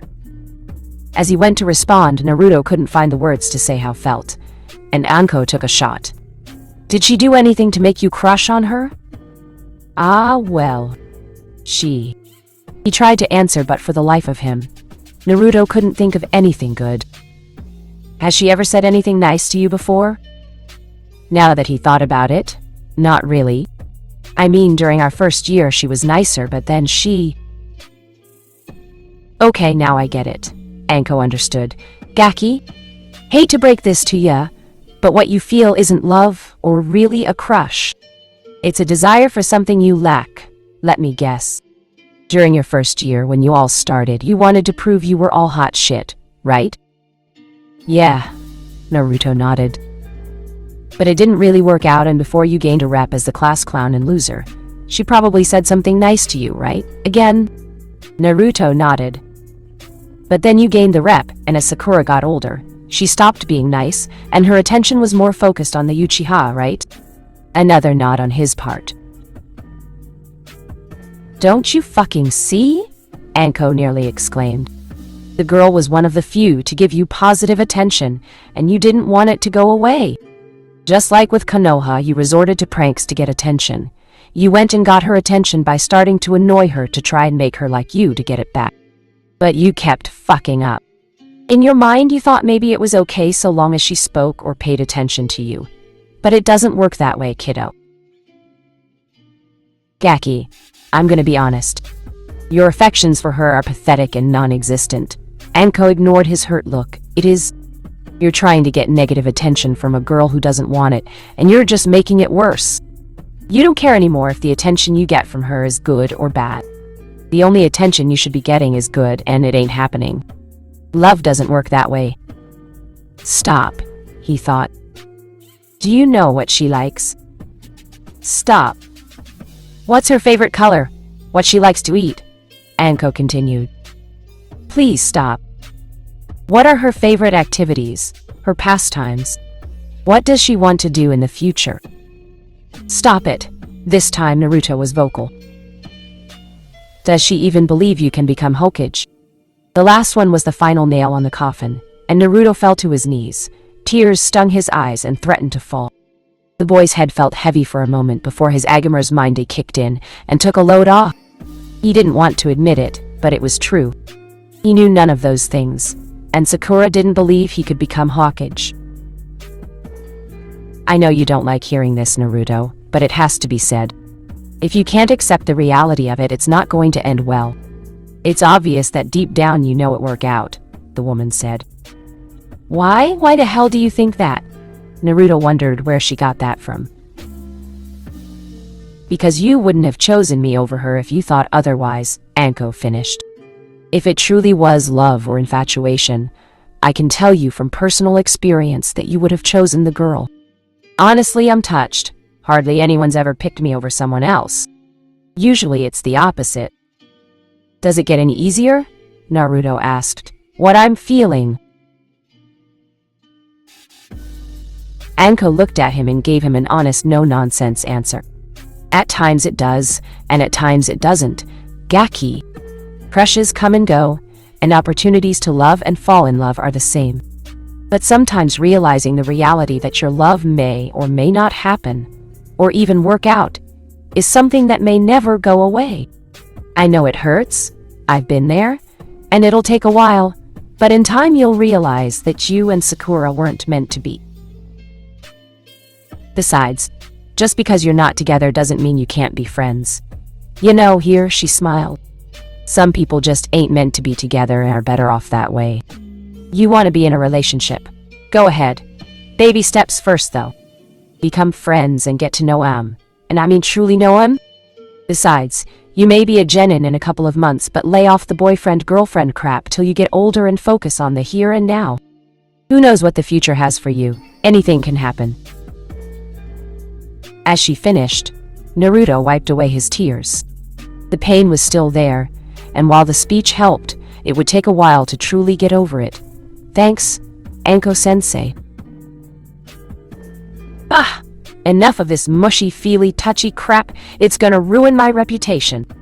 The woman proceeded to give him a noogie, and Anko could honestly say she was just pulling some of this stuff out of her ass. The woman had never really comforted someone like this before. Cheech. Naruto lightly chuckled and returned to the ring in time to see Hinata being declared the winner, lose against Shino. The match had been close, as while Hinata had the upper hand in taijutsu, the Aburame had more confidence in precise strikes. When both Naruto and Hinata faced off against each other, Hinata's performance became sloppy. The boy had managed to land a blow on the girl, even if it was a light one.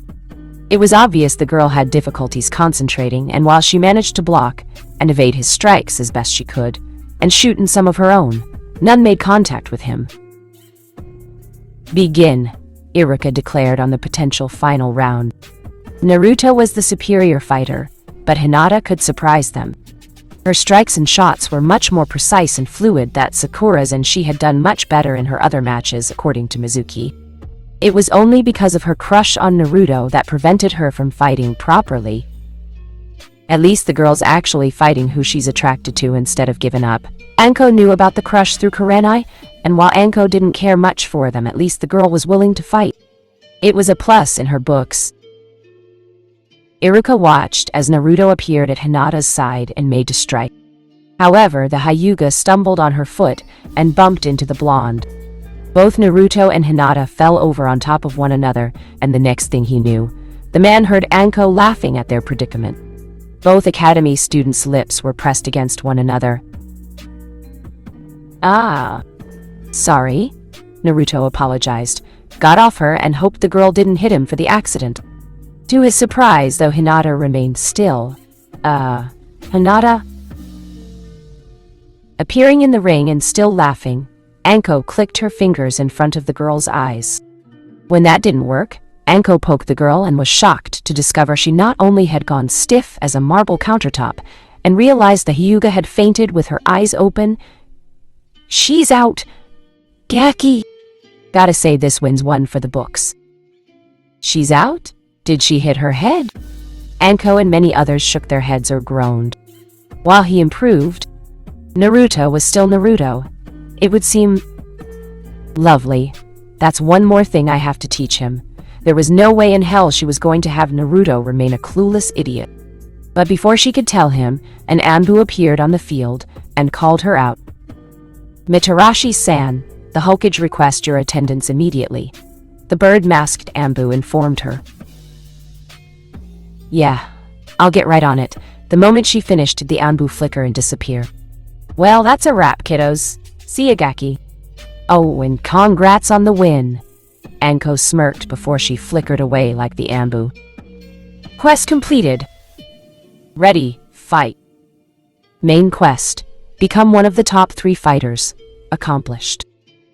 Side quest. Become the top fighter. Accomplished. Hidden objective. Pass hidden test. Accomplished. Total rewards earned. 1950 10%, QA 2145 XP, 350. Reputation. Iruka, Advanced Academy Taijutsu Scroll, 1, Star 1. Attribute point. Congratulations, your level has increased by 1. Status window. Name. Uzumaki. Naruto. Job. Academy student. Level. 18. Next level, 897.5, 14,240. HP, 6,125, I 350 IL Vigor. Affinity, basic rank was 6,798.75.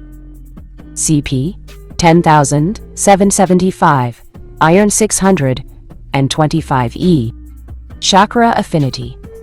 Basic rank 11,1970. Star 2828. Vit 177 to 187. End 252 Yi 15 267. Dex 49 non 250. Int 40 U41. Wis 18 18. Cha 10 10 10. Luke. Def 23 23. Attribute points 30. Ordinary perk points 1. Anko's right, Naruto. You won the tourney. Iruka smiled and handed the boy a scroll. You've earned this. It took a second before Naruto realized he had done it. He had won the fights. Yeah! Arf! Hadamaru barked at his partner's happiness. Many in the training area still couldn't believe it, though. The dead last had been the one to win the fighting tourney and made it look almost like child's play. Can this day get any better? The blonde wondered. Apparently, it could, as Iruka announced that was the end of it for the day a few moments later. Grabbing Hato, Naruto and his Ninken left the academy without looking back, and unaware of the eyes that followed him. How is this happening? Were Mizuki's thoughts. If the demon could improve in such a short amount of time, what's to say the other lagging students wouldn't? Worse yet, his meeting with the informant was coming up soon. They're not going to like this. A few minutes later, "Welcome to Higarashi's Shinobi Arms. How can I help?" A voice Naruto didn't recognize asked him. "Huh? Who are you?" he asked the twin bun-haired girl. "Ah, here for your order, kid. Good timing. We were almost ready to close up shop for the day." "See, you've met my Ten-chan," the voice of Tetsu boomed through the shop, and the appearing man had to duck as steel whizzed by his head. "Damn it, missed," she cursed. "You're his daughter." Naruto had no idea how someone like Tetsu, a mountain of a man, could have such a small offspring. "I get that a lot," Ten muttered and gave him a look over. "Academy student, right? How'd you know?" "No headband," she pointed to his lack of metal headpiece. "And your outfit is covered in cuts from shuriken and kunai and rips from grapples. Only a ninja in training or a ninja would have that on them.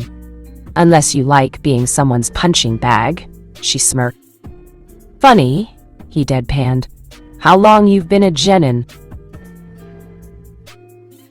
"A few months," Ten shrugged. "Pretty boring at the moment. Nothing but D-rank missions and training." "Oh God, so much training." Her head hit the countertop with a resounding thud. Training was good, and all but the insane man that was her sensei more or less took it too far most of the time. And then there was the D-rank missions. "I don't envy you newbies when you start doing D-rank. And when it happens, you'll know." Her tone of voice left much to be desired. I already do know. Naruto very well knew the pain of D-rank missions. Stupid exploited loopholes. "Ah, cheer up, Ten-chan. Tetsu dodged 2 kunai this time. At least Gay deemed your team ready to take on your first C-rank mission?" "Yeah, escorting civilians from here to somewhere else. Real fun. Sure, there was the prospect of encountering bandits, but with a powerful taijutsu virtuoso, his up-and-coming mini-me, a Hyuga prodigy in her ranged proficiency, it wasn't going to be that exciting." Escorting civilians was one of the worst C-rank there was, due to being forced to go at a slow pace. When he was younger, Guy told them he once carried a client and ran off at top speed to get it finished earlier. He succeeded, but the client had connections with some of the influential nobles of no Kuni's capital city, and almost cost Konoha quite a bit of clientele had the Sandaime not managed to placate them. Right, Tetsu didn't have fond memories of such missions either. "Well, here's your order, kid." "Thanks." Naruto grinned as he saw the piece of armor. Custom, Ninken armor, uncommon quality. Item type, armor. Durability, 45. Description: body armor made from leather derived from boar hide, specially made to be used by a Ninken. Offers protection from fists and basic weaponry, such as kunai and shuriken. Defense, 10. The order of this had cost a pretty ryo, close to 5,000 really, but Naruto hadn't cared all that much for the price considering his auction items sold for a huge bundle. The boy cared more about making sure Haremaru didn't get badly injured due to lack of defense. Hana had mentioned that Ninken preferred going without body armor, as it impeded their movement. But it wasn't uncommon to see some wearing it. "Okay, boy, here you go." Naruto strapped the brown leather armor to Haremaru. "Hey, not bad." Haremaru, however, merely sniffed at the armor he wore with intrigue. While it might be a tad heavy once the Ninken leveled up a few more times and got a decent boost in S-star, the weight likely wouldn't bother him any longer. "You'll thank me later." Saying their goodbyes to Tetsu and Tenten, both Naruto and Haremaru made their way out of the closing store and headed towards the next dungeon. Training Ground 2. Upon arriving, Naruto glanced around before he took out the Advanced Academy Taijutsu-style skill scroll and absorbed the power it granted him. It wasn't much, but at least his star would increase by 10% during combat. However, before he could enter the field, Naruto was greeted to a different pop-up. "Warning! Nighttime effect in play!" Nighttime effect. Many dungeons can be entered during both cycles of the day. However, during the night, the enemies encountered during the night are not only different than their diurnal counterparts, but come in greater numbers and are stronger as well. A bonus to this, however, is that the monsters encountered also give an additional 15% of XP upon defeat. A downside is their attributes being given a boost of the same amount, and unless certain circumstances are met, will cause a decrease in effectiveness for certain skills and your accuracy. Ah, crude. Naruto had seen this before in his old games, specifically Dragon Warrior. At times, stronger or certain types of monsters only came out at night in the game. It was likely based off of real life, as some of the deadlier creatures slept during the day and came out at night. Though seeing as how his level increased to level 18, Naruto doubted it would be too bad a challenge. Ah, who cares if it is? Enter Training Ground 2. Like before with the first training area dungeon he entered, Naruto found himself enveloped in a flash of bright light. When it faded away, Naruto was left momentarily stunned upon finding where he was. I'm underground. It made sense really when he recalled the black tunnel from the Boar dungeon. At least there's light down here. Naruto noted the bright green glowing moss that provided him with a good amount of illumination. Their glow would be enhanced even further when Naruto took out Shishoyo, light on. The command did its purpose, and Naruto was granted even greater vision than before, and could now see well beyond a dozen meters down the dark caverns. True to form, Naruto's E-detection skill kicked in and Hato began growling. The weapons emeth to a flame flaw attracting nearby enemies. Sensing 4 enemies coming his way, Naruto got into a defensive stance, and from the sound of it, they were coming in quick. While they were too far out at the moment, Naruto could see their forms, and knew they were small compared to the other enemies he faced. As the sound got louder and the enemy neared, Naruto finally got a better look at what he was about to face. Rats. Mutant. Rat. Level 11. HP. 350. CP. 300. Star. 15. Vit. 14. End. 12. Dex. 40. Int. 4. Wis. 14. Look. 30. Defense. 5. Specialization. None. Special perks. Nighttime. Effect. 15% towards attributes. 15% power, speed and effectiveness towards skills. 15% increase towards movement speed in and out of combat. 2 perks and as specialization, enhanced by additional 15%. Perks. Nimble. LV4, 60% increase to movement speed in and out of combat, and 60% increased effectiveness towards evasion. Keen Senses, LLV, 250% effectiveness towards U-detection skill, 30% effectiveness towards enemy, henge skill. Disease-ridden, 25% chance of causing anti-poison and owl disease, status effect if struck. Flaws. Minor. Light sensitivity, 15% power, accuracy and effectiveness towards skills. When light-based items or skills are used against it, 15% increased chance of being affected by dazed. Status effect.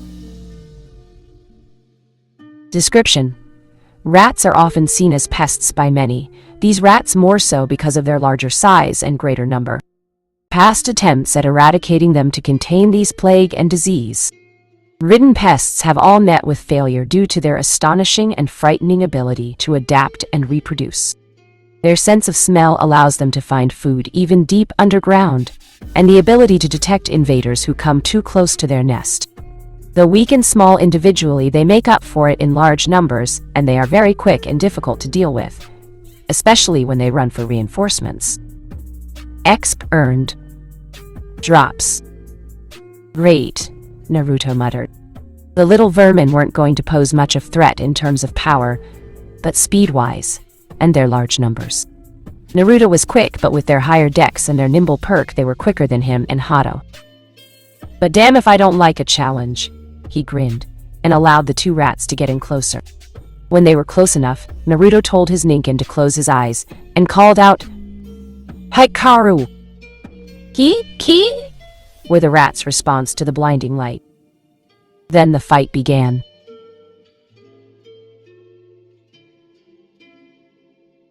Author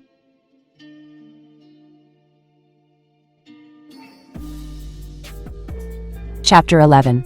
Of Mice and Men. Naruto hated being jinxed, especially when he was the one that caused it. Damn karma! The rats, for all their low health and lack of strengths, had incredible decks, and the perks they benefited from made hitting them more difficult than he anticipated. The creatures were very agile, and they could dodge a strike from his weapons quickly enough, even when visually impaired, that he just barely missed them. And their blows, while not lethal in the traditional sense, were annoying as hell, their large numbers only adding to the frustration that came with dealing with the vermin.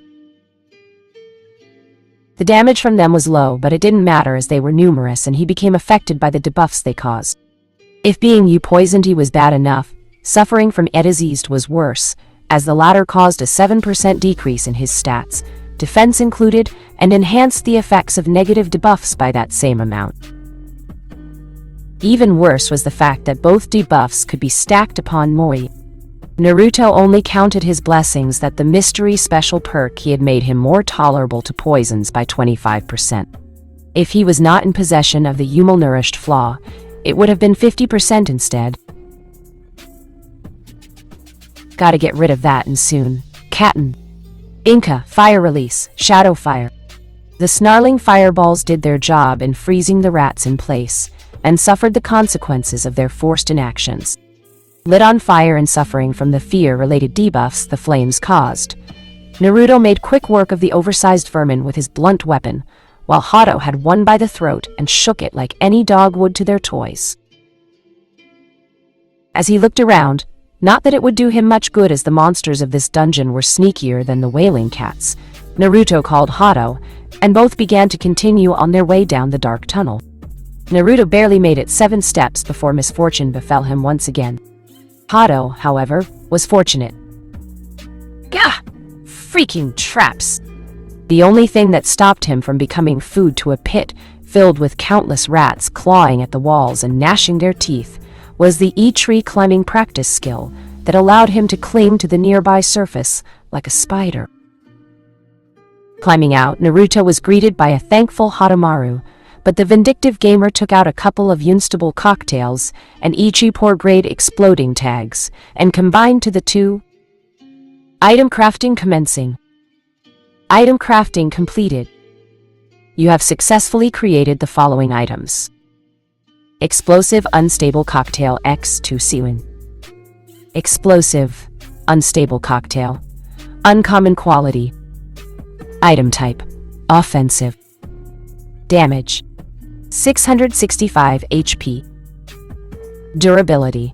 One-time use. Description.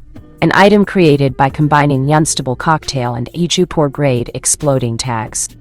The act significantly enhancing the damage caused by both items and giving it a slight chance of causing higher level debuffs. Guaranteed debuffs. Random debuff. LV1. Potential debuffs. 15% of causing a random debuff. LV2 15% of causing a burning. LV2 cell. Naruto said nothing but grinned so evilly that it had Hato backing away from him. And with a look that would have made Anko proud, he took one of the cocktails and dropped it into the pit trap, filled with ravenous worm-tailed rodents, and backed away. The squeaks of fear lasted only a few seconds before a large bang rocked the area that was soon followed by an intense flash and heat that rose from the pit that would have otherwise introduced Naruto to a world of hurt. Calling up his status window, Naruto saw his act being rewarded judging by the very large number of XP received, while Hato finally managed to achieve level 9. Congratulations! Hatomaru's level has increased by 1. Name: Hatomaru. Job: Ninken, Ninja Dog. Level: 9. Next level: 238, 6500. HP 575, HOAT 25, HEUA 600, CP 475 0, Alwin 475, Starry 13 0, 13 13, Vit 23, 1 2 24, Dex 28, 1 2 29, End 19 0, Tau 19, Int 7 Wu 0, QA 7, Wis 808, Cha 5 and 0, QQ 5, Look 19 0, Tau 19, Defense 10, EP 6, K2L, QNT. Well, that takes care of his health. A boon really, as Naruto knew no healing techniques, and healing items were both random and hard to come by. The few he had were to be used sparingly, but his already high HP meant he didn't have to worry too much on himself compared to Hato's much lower HP levels. For now, Naruto paid no attention to the level up his Ninken had received, but made a mental note to invest a good portion of them into the Ninken's Vit down the line. At least until his perks improved to the point that it wasn't as necessary anymore. Smell anything, Hato? Nothing was sensed with either detection skill he had, but Hato had way better senses than him, and even at his lowest level the ninja dog's detection-related skills had already been much higher than his own despite their difference in levels. Arf! A quick sniff in the air followed by a shake of the head was his answer. Good, but at the same time not so good. Looking around, Naruto used Observi and scanned the area, and true to form several traps came up in his field of vision. Due to his prankish background, Naruto had developed a keen sense on how to make good and impressionable traps. But being good at making your own traps and disabling them was one thing. Detecting and disabling another's traps was much different. Great. A ceiling trap. Naruto frowned as he read the description. If I fail, this tunnel caves in and we have to take another route.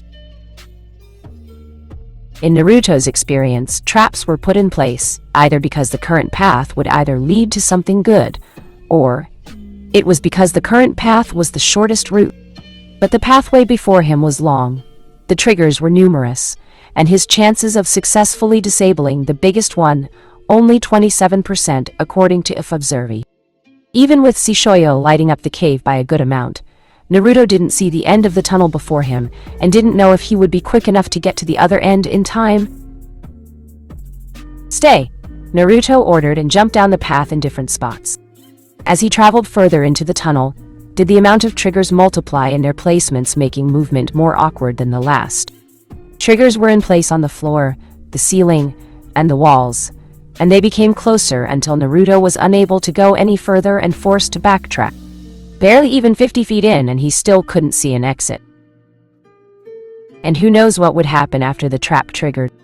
Would it simply be a faster way, or a treasure now denied to him? Or would it also result in a swarm of enemies to come flooding towards them as well? Naruto would risk it if it was just him, but Tsume and Anko and Hana would rip my heart from my throat if something somehow happened to Hato on my watch, not to mention the guilt of being responsible for it. Arf! Arf! His neck was nearly broken by how quickly Naruto turned his head in disbelief. Hato! You idiot! The loud and sudden admonishment stopped the Ninken in his tracks, but in an act of instinct, Naruto had already taken a step forward and looked down to see his foot on a trigger. He summed up his predicament in 2 words. Oh fuck. The walls shook and rumbled like thunder, and Naruto didn't need to have high int to know what was happening or what he had to do. But the boy hoped he was quick enough to accomplish it. Having to start over from the very beginning and losing the acquired exp was an experience he could live without. Grabbing Hato with one arm, Naruto's intent to dash forward was thwarted by a large onslaught of rocks that almost turned him into Naruto jelly. Too sudden and too slow to react, Naruto slammed into the large rock but used the bounce to run as quickly as he could in the opposite direction. His steps and his haste, ignoring the fact that he triggered more traps, His mind focused solely on getting to the other side and hoping that it wasn't a dead end. Or something worse. But beggars couldn't be choosers right now. Whatever was going to happen would happen, but Naruto would be damned if he was going to meet his end under a pile of rocks and dirt. Batting away a rock that nearly struck his head, Naruto grunted as he felt his arm protest the action. The rocks were heavy, large, and falling fast, and batting them away while one arm was being used elsewhere made the task much more difficult. Calling upon Uguriki to strengthen his blows and improve his blocks, Naruto struggled less but grunted in pain all the same as he tried diverting a rock that proved too great even for the enhancement to handle. Shit! A curse escaped his lips. Fortunately, it struck his shoulder instead of his head, but the momentary distraction caused him and Hato to be pelted by other fallen stones. Yippee! Was the Ninken's expressed alarm. Naruto grunted some more and smacked and blocked the fallen earth and rocks, dodged the weaponry that were shot at him from triggered traps, and jumped or hauled himself up as quickly as he could when a hole suddenly appeared at his feet. The blonde cared not, and merely continued pushing and running faster than he ever could to get to the other side. Congratulations! A special skill has been created due to a special act. Due to forcing yourself to run faster than you normally would, and subconsciously channeling chakra into your legs, you've created the Kayagake, Rapid Run. Skill! Kayagake, Rapid Run. E rank, all V10% to next. Skill modifier, NA, Mastering Speed. B, a low rank technique that allows one to move much more quickly, by empowering the strength in the user's legs with their chakra. While similar to the Shunshin in terms of concept, the Hyagake skill is inferior in terms of speed and functionality, as it only allows the legs to move quickly rather than the entire body. Many believe the technique was created as stepping stone for the Shunshin, while others believe it is a failed attempt to outperform it. CP usage, 35 CP per minute. Increases e-movement speed by 25% when activated. Usage requirements: 25 int, 15 dex, 20 end. I'll take it, Hyagake, Rapid Run, Naruto announced and ran more swiftly than he ever had. Only 30 seconds had passed, and while he still got struck by the odd fallen stone, or triggered the odd trap that sent him skidding at times, Naruto was he able to see a difference. The amount of fallen rocks, while still numerous, was slowly becoming less of a problem. Like a person walking into a rainstorm and then managing to find themselves on the outskirts of the worst of it. And finally and fortunately, both Ninken and Ninja saw light at the end of the tunnel. As he neared it, Naruto briefly saw a flash in the corner of his vision, and began rushing forward even more quickly than before. Just as the end was near did Naruto dive and tuck and roll, his arms protectively wrapped around Hato. No sooner had he dove did a series of even louder thuds and crashes vibrate and rock the cave like a ship in turbulent waters. When it finally ended, Naruto risked looking up and was greeted to a collapsed cavern, and something even more upsetting not that far from the exit. Oh come on, luck was not with him right now. Rare spawn. Kohu, the Forgotten Rapacious King, LV 14. HP, 2350. CP, 12 hand. Star, 49. Vit, 54. Dex, 29. End, 38. Int, 4.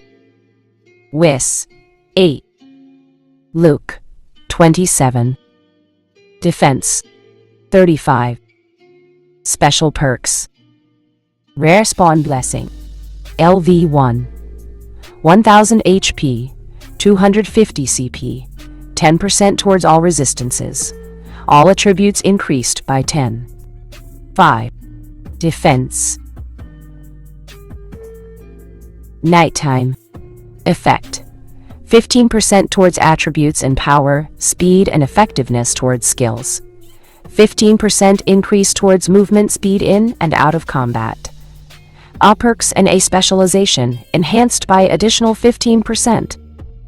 Perks. Cannibal, LELV, 2. 40% effectiveness towards UV cannibalism skill, and 20% effectiveness towards Shi-enhanced cannibalism skill. 40% effectiveness towards FE-related skills. Keen senses, LLV, 4, 80%. Effectiveness towards U-detect presence skill, immune to a henge skill. Toxic touch, LLV, 2. 40% effectiveness and power towards N poison-related skills and Mu debuff skills, performed physically. Titles. Worse than trash, ELV, max. Any skill and perks that involves allies are reduced to their lowest level. Reputation with inhabitants of U Training Ground 2 is forever abhorred. Flaws. Impaired. Kai movement. 50% towards movement speed and evasion. Blind. Incapable of using detection skills based on sight. 75% towards accuracy. Description. Formerly the king of the rats, this creature allowed his gluttony to get the best of him and began feeding on members of his own mischief, despite their abundance of food. Eventually the other rats had enough, and they banded together under another's authority. Kohu was defeated in combat, and severely injured, and left to die in the tunnels where he tiptoed on the edge of life and death, due to his injuries. Eventually, however, by some miracle or luck, or some dark curse fueled by revenge, the former Rat King managed to recover enough to survive by himself. However, his wounds have long since festered, taking away his sight, and leaving him looking more like a hideous wretch than a former monarch, the pain slowly turning him mad, and forcing him to rely on sneak attacks and his other senses in order to survive. Exp earned. Drops. What's the star next to the perks for? That hadn't been there previously, but Naruto guessed it marked a recent mastery of the Hubserve skill. The sudden appearance from a new screen gave him his answer, but it was one Naruto could have done without.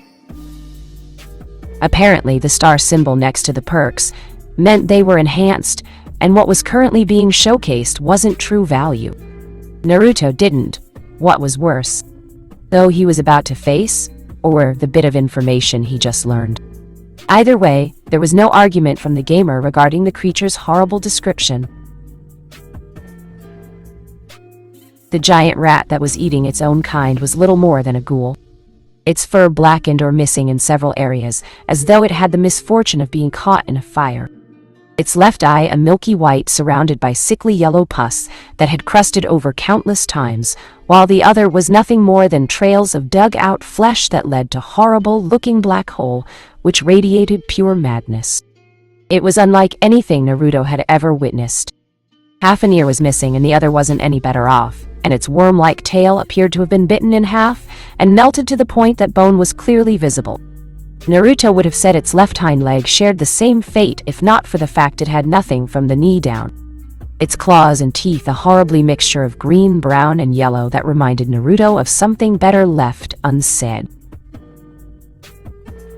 Film and saliva fell to the ground and angrily devoured whatever it made contact with without remorse. The fumes they caused wafted through the air and nearly made Naruto and Hato gag. The combination of rotten sewage, expired eggs, and many months old expired milk would have been more pleasant. Grrr.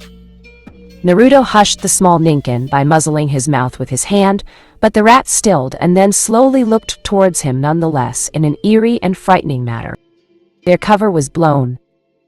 Screw it.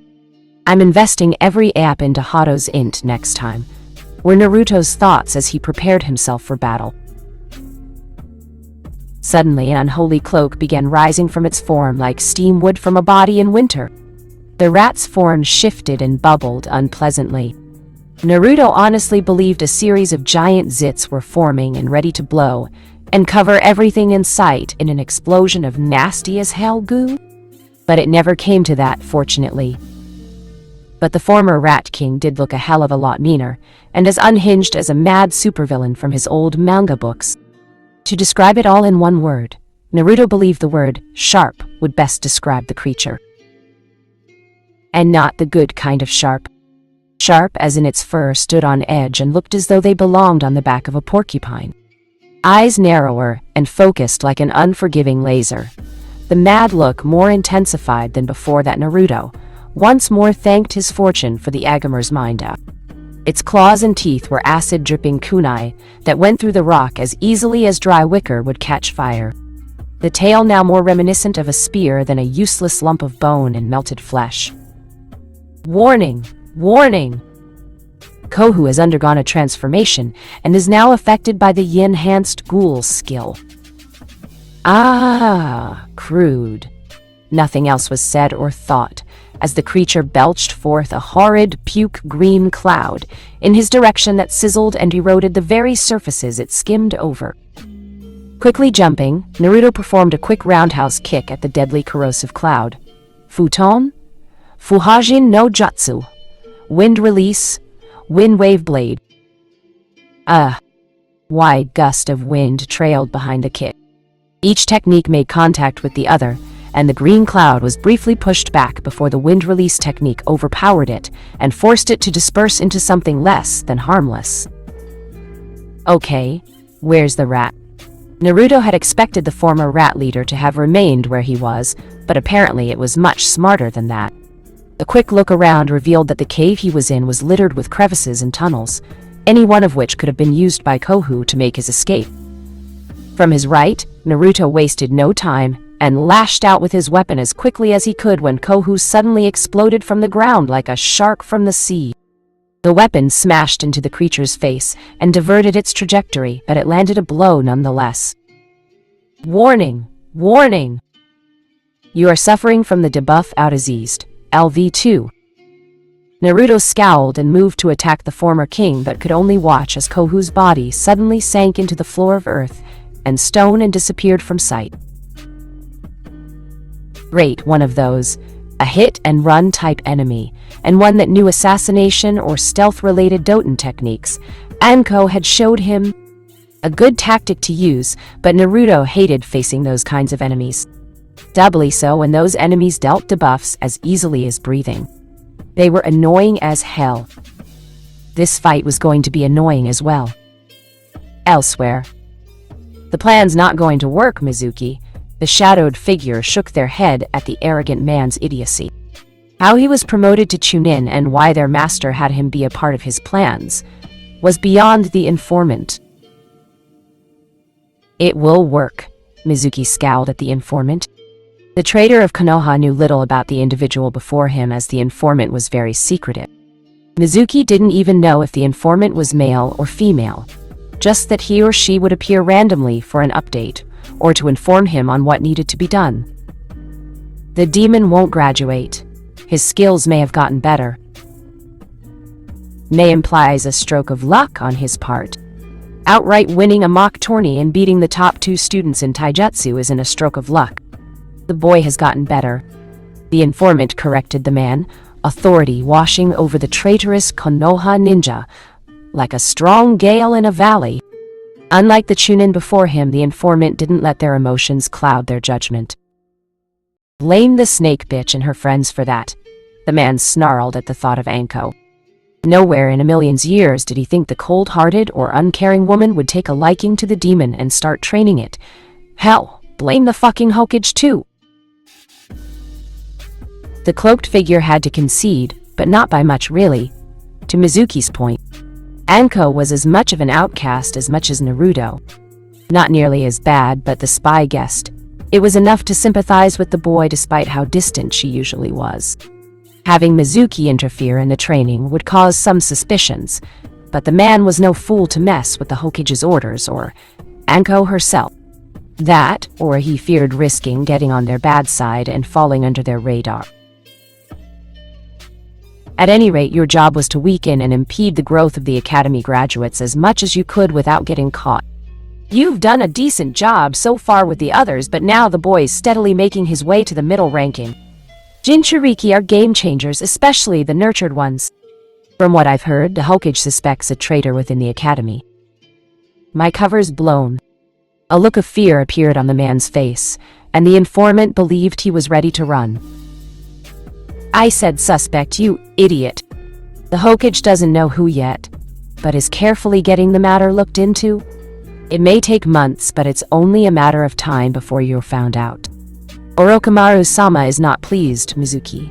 The Konoha traitor didn't run, but paled, and for a brief second, he felt his heart stopped as he heard those words. The informant knew about it. Years ago, Mizuki had met the rogue ninja Orochimaru on a mission. More accurately, Orochimaru had witnessed Mizuki killing his teammates from impeding a mission's success, and for suspecting Mizuki of performing underhand deals with Konoha enemies. Rather than kill him, Orochimaru made the man an offer to work for him instead, and become one of his eyes and ears at the academy, along with a few other things. As Mizuki had grown distant from the village and sought to make himself powerful, the offer seemed pretty good at the time.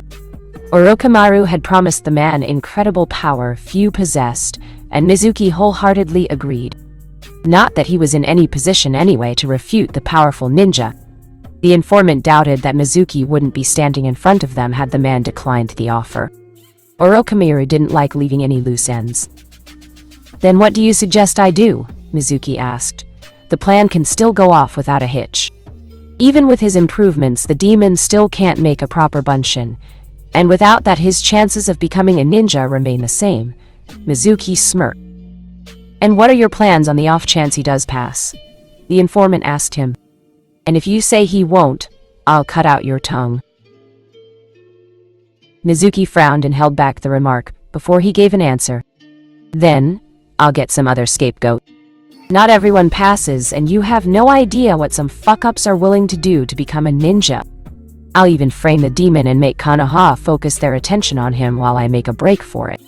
Just make sure you take care of the Ambu when the time comes." As much as he liked it to be the demon, Mizuki had to bitterly acknowledge the fact he'd be forced to improvise should it occur.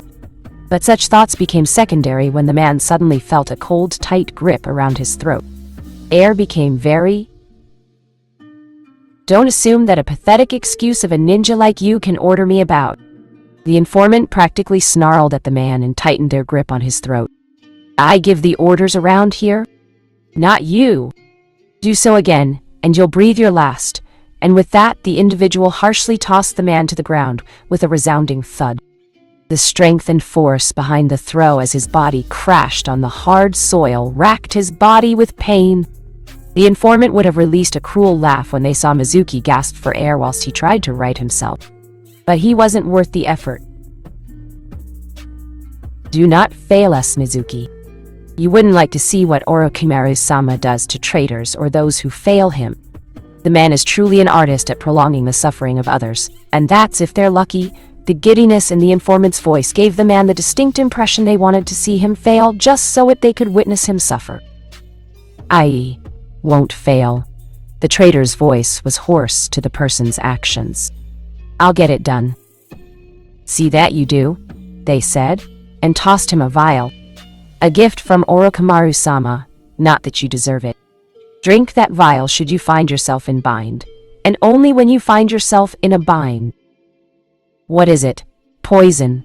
Most ninja committed suicide to being captured and interrogated, but Mizuki lacked the mental fortitude to do so. "I said it was a gift from our master, and you think it's poison. You truly are a fool, aren't you?" Taken aback by the comment, Mizuki would have retorted but was too slow. "Think of it as a form of liquid courage. And remember, drink it only when you find yourself in a bind, and only then. I'll see you 2 months' time." The man blinked and the informant was no longer before him. Mizuki could not hold back a scowl from etching itself onto his visage as it finally set in that his plans were slowly falling apart. It had been so simple when he planned it all. The demon fails, he shows some sympathy and earns his trust, and gives the demon a chance to become a ninja by stealing the scroll of seals. And when it was to try and learn a technique to occupy it long enough, Mizuki would sneak up on the demon and end its life before getting rid of the body, and then be on his merry way. If the demon continued to improve and grow stronger, then all that planning would be shot to hell. Now he needed to make a backup plan in case the demon did pass. Deciding to deal with it later, Mizuki swiftly pocketed the vial and left to go about his daily life. The man had a few loose ends of his own he needed to take care of as well. Might as well get a few fucks out of Tsubaki before I leave. The man smirked at the thought of his beloved fiancée. Tsubaki was the only other person who knew about his affiliation with Orochimaru. Not everything, but enough to have him locked up in the Konoha strict correctional facility for the remainder of his life. But her love for him and her own dislike of the demon after the loss of her family at its hands stopped her from reporting him to the village. The only upside of the demon getting stronger was that it allowed Mizuki to convince the woman that it was manipulating the Hokage to return to its former self. Showing her the result of his scores and embellishing a few things about the tourney only added fuel to the fire. As it was, the woman was more or less firmly on his side. Maybe I can convince her to come with me, he mused, as despite his lust for power and hate for the demon outweighing his love for Tsubaki, Mizuki still had a lingering soft spot for the woman. If nothing else, he'd find some way to use her as a scapegoat for everything that was about to happen, should it go sideways. If everything went well, he'd get more power and have a beautiful lover by his side. Meanwhile, I hate, and not just because they were disease-infested little thieves that brought down real estate values. They were annoying and numerous as hell. Naruto's battle with Kohu had been, as predicted, annoying as hell. It couldn't even be called a proper battle, to be honest. The rat would appear and then disappear at random. It was especially annoying when he was either engaged with other rats or trying to navigate around trap-filled areas. Its stealth skill and the Doton skills it used to hide its presence didn't help, given they were much higher than either of his detection skills. It had made Naruto and Hado very jittery. Even the slightest of sounds weren't ignored. Doing so was a mistake that had almost cost them a couple of times. But they had prevailed in the end. Kohu had met a very untimely but very well-deserved demise. And Hado almost joined him. Really am gonna invest those points into his inn. But despite that near setback, Hado's unexpected Ititsuga had both him and Kohu setting off a pit trap. A deep one filled with rats. Naruto remembered the former rat leader's painful screeches as it was swarmed by its former subject. The rat was bigger than Naruto, but the swarm and countless teeth and claws, and the use of a deadly cocktail for good measure, ended up proving too much. However, in the end, all Naruto got for it was a skill scroll known as Ninpo, Dokuso, Ninja Art, Toxic Luster Claw, and the Yaminer Soulstone of the Rata. The skill scroll was a C-rank technique, a rare and unique one according to its description, but useless to Naruto as it required him to know basic medical ninjutsu and basic toxicology, and his int was nowhere near the necessary level needed. The Soulstone was welcoming. It granted or improved the eye stealth skill and one's dex by 5. With his dex and stealth already high as it was, Naruto ended up using it on Hado. The Ninkin needed to be stealthier and quicker. Even then, stealth did little to help them as they went in deeper into the dungeon. Futon, Shizenko, Wind Release, Lion's Battle Roar. From his mouth did Naruto unleash a loud and powerful gale that struck the nearby rats.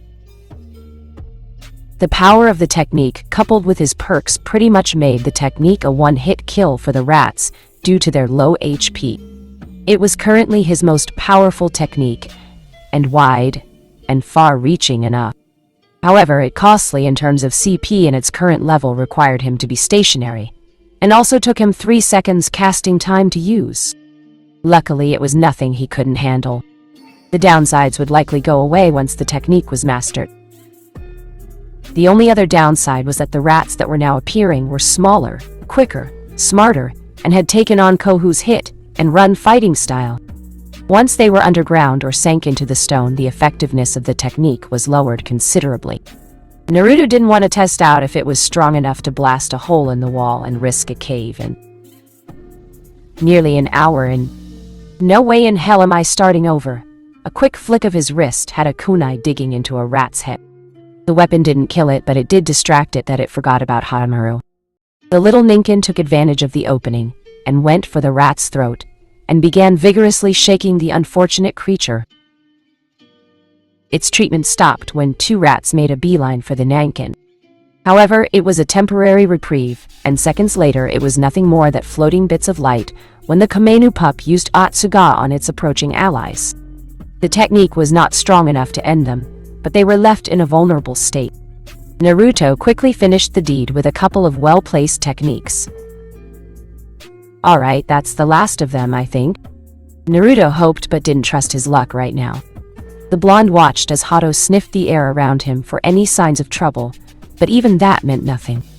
Even with his eye detection skills higher than his own, the rat's stealth skill was almost just as high. Both Naruto and his ninkin continued to have their guard up as they walked down the dark tunnels. Much darker than before, and likely would have appeared incredibly foreboding if not for his Edgamer's mind and Shishoyo's ability to give them a decent amount of light. Both walked not even 2 minutes before they came into contact with solid rock. Crap! A dead end. Naruto was happy to be proven wrong. You must complete the following to face the dungeon boss. Mandatory. Tasks. 75% of tasks require completion. Slay mutant rats. 2115. Slay big mutant rats. 1410. Slay black mutant rats. 76. Avoid traps. 1710. Set off traps safely. 11.8. Disarm traps. 05. Use traps to injure enemies. 3.3. Optional enemies. Pit rats. 49.30. You have exceeded the requirements needed to face the dungeon boss. For slaying the rare spawn Kohu, the forgotten rapacious king, you are granted automatic entry. Additional loot will be rewarded pending dungeon boss's defeat. Enemy defeat count, minimum or exceeded amount, will reset back to 0 upon entering. Except for breathing a sigh of relief, Naruto said nothing as the large slab of wall before him went upwards to who knows where, and revealed a poorly lit chamber filled with tunnels and holes and a ton of bones. The sound of water was clear to hear, and a small watering hole surrounded by glowing moss was spotted in the corner. Well, that's a pretty sight, he deadpanned, but didn't have a choice in the matter if he wanted to proceed to the next dungeon. The first thing to greet his ears was the sound of countless little bones being crushed beneath his feet. The skeletons of creatures were everywhere, and Naruto didn't see anywhere in the large cave that was free of them. Any chance of trying to go at it with stealth was crossed off the list. Grrr. And here we go, Naruto muttered and prepared himself. But nothing prepared him for his detection skills going haywire. Pop-ups appeared everywhere in his line of vision. So numerous was the amount that Naruto almost saw nothing else but pop-ups. Having enough, Naruto barked, "Go away!" Thankfully the act worked. However, oh shit, in hindsight, Naruto would have preferred the pop-ups instead of the countless eyes that shined in the dark. He could honestly say he could use Midori right about now. The large serpent would likely consider the large swarm that circled him a decent feast. Grrr, off! Hato being Hato merely barked at the large swarm. Whether it was false bravado or his Kamenu blood kicking in, Naruto didn't know. He did know this. There were a lot of rats, and Naruto knew a decently long-distance technique with decent OA range that could end a lot of them if they moved at him in a huddled formation. But none of them made to move towards him. Naruto frowned, but then noticed that the cave was starting to get brighter. Daylight was his initial thought, but Naruto immediately threw that thought away. He had only been here for an hour and not an entire day, and he was underground. A fire, then. Was someone else in here? Anko. Key. Definitely not. Anko, he noted while the loud screech echoed in the cavern. and Naruto was greeted by the form of a large, pure white, but the almost pink and mysteriously flamed-covered rat. The hell, this was definitely a first if he ever saw one. The boy guessed this was the dungeon boss, and a closer look proved it. Boss, Casso, the last of the legendary fire rats, LV-16. HP, 2650. CP, 1225. Story, 42. Vit, 45. Dex, 90. End, 29. Int, 22. Wis, 34. Look, 53. Defense, 25. Special perks. Dungeon. Boss Blessing, LV, 1. 1500 HP, 500 CP, 15% towards all resistances. All attributes increased by 1510 defense.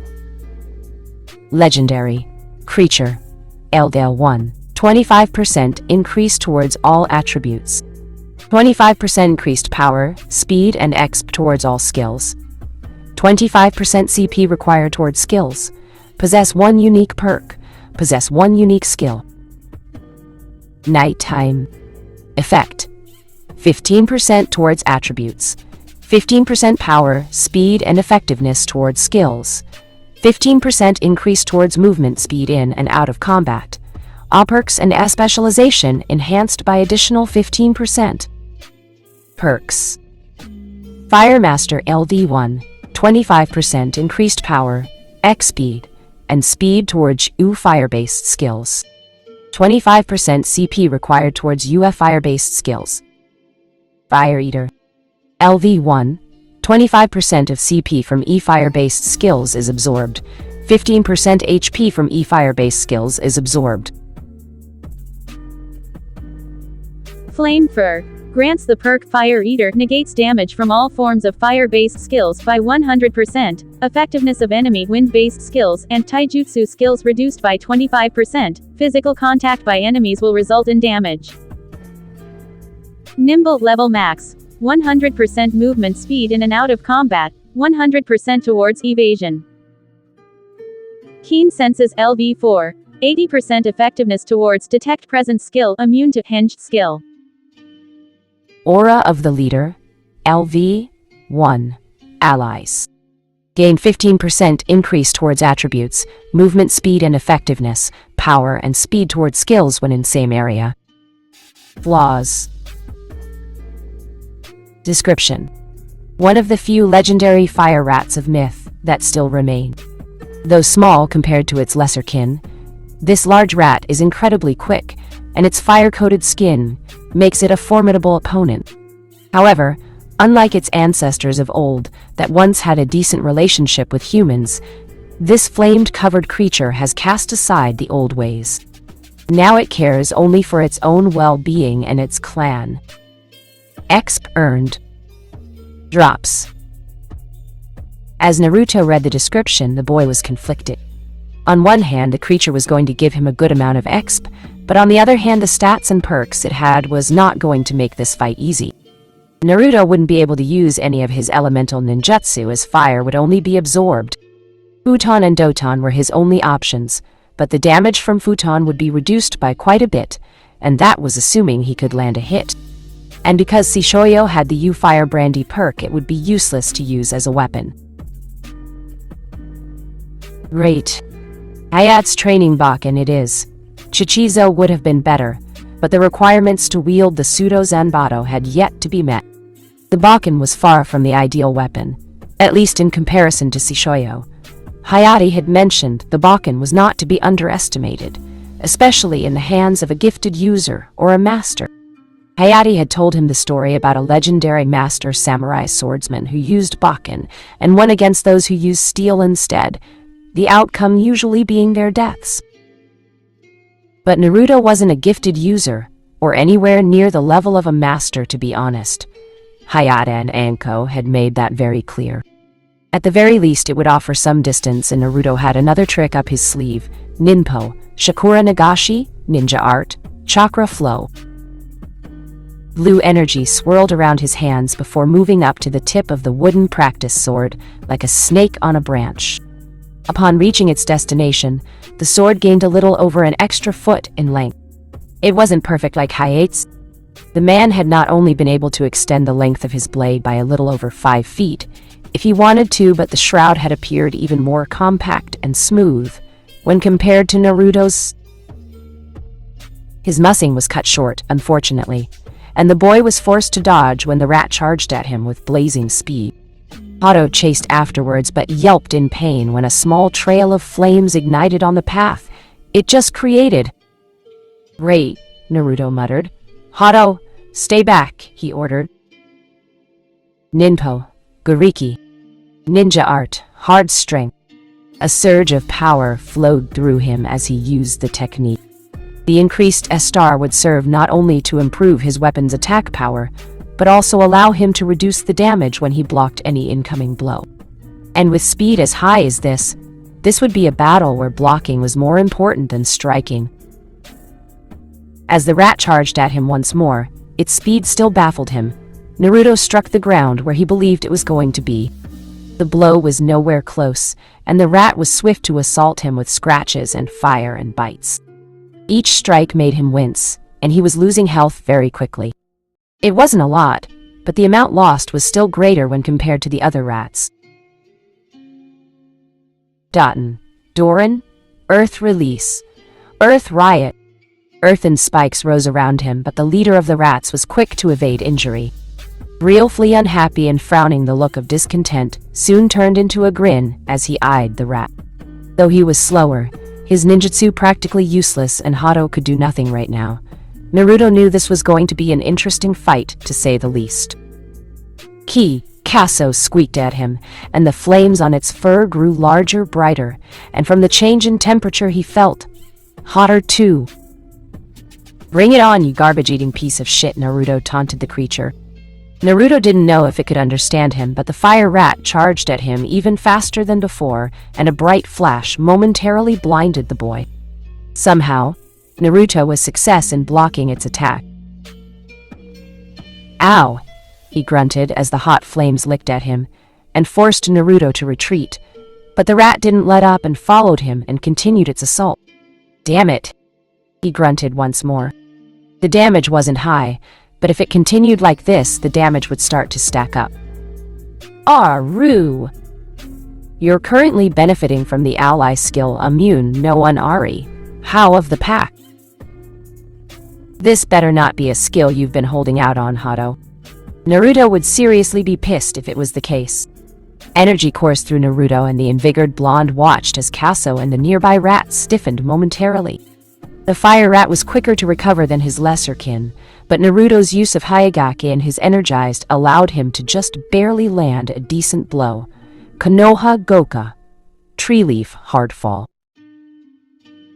Wooden weapon coming on a downward stroke, Naruto caught the rat on the leg, and his time around Anko made the sweet song of pain become music to his ears. Nearly 200 points were shaved off the rat's HP. The sword technique was a basic one, but the perks, his weapon and his skills really enhanced the blow. Unfortunately, it was currently the only one Naruto knew from the Konoha Kenjutsu Ryu. Hayate, being a perfectionist, believed that one only earned the privilege of learning stronger skills when the basics were mastered to an appropriate level. The other technique decent he knew came from the E-bladed weaponry mastery skill, and that was also a basic skill. One arm cocked back and the other stretched out in front of him, palm flat and facing his target. Naruto thought, "Show! Thrust!" and the sword became a spear. But the technique missed and struck the earth inside, leaving a hole over a foot deep. They continued this dance for several minutes, to which Naruto had managed to dodge and evade its attacks better this time. Once more the rat rushed at him, but Naruto was better prepared now and struck when it pounced. The rat gave a loud squeak and was sent flying, a very good chunk of its HP being taken in the process thanks to the Konoha Goka skill. But the creature managed to right itself as it landed, and put some distance between itself and Naruto when he tried to land another blow. Hato helped where he could, but the Nenkin was busy fighting any rat that tried to enter the fray. With his howl's ability to stun the enemy, not always he noticed, the Ninken would take advantage of their immobile state and do what he did best. Naruto would send a shuriken or a well-placed ninjutsu that helped keep the rats at bay, or finish off what Hato started. Multitasking against fast and evasive enemies like this wasn't easy, but it wasn't like there any real option at the moment. Keton, Inka, Fire Release. Shadow Fire. The fire took care of 2 rats that Hato was too busy to take notice of, but Kaso came in whilst he was distracted. The rat pounced on him again, but Naruto was able to use Fuhajin at the last second. What it lacked in power and made up in away and great pushback. Kaso was quick but too close to Naruto to pull off a proper evasive maneuver, and was sent flying into the air some distance away, tail overhead, and into the nearby pool of water. Ki! Squealed and writhed in pain, and looked as though he couldn't get out of water fast enough. His flaming fur no longer alight, and his movements sluggish. Congratulations! A critical blow has been dealt to Kaso. Through a special act you've discovered and unlocked the hidden weakness of Kaso. Hydrophobia. Kaso's flame fur perk has been temporarily neutralized. T3 minutes. Yes, this was exactly what Naruto needed. But even with one of his perks down, the rat was still pretty damn quick. Worse, the rats from the horde were coming in more frequently now and in greater number. Like any game he played, this was the moment where the underlings came to defend their currently in a bind leader. Hato, close your eyes.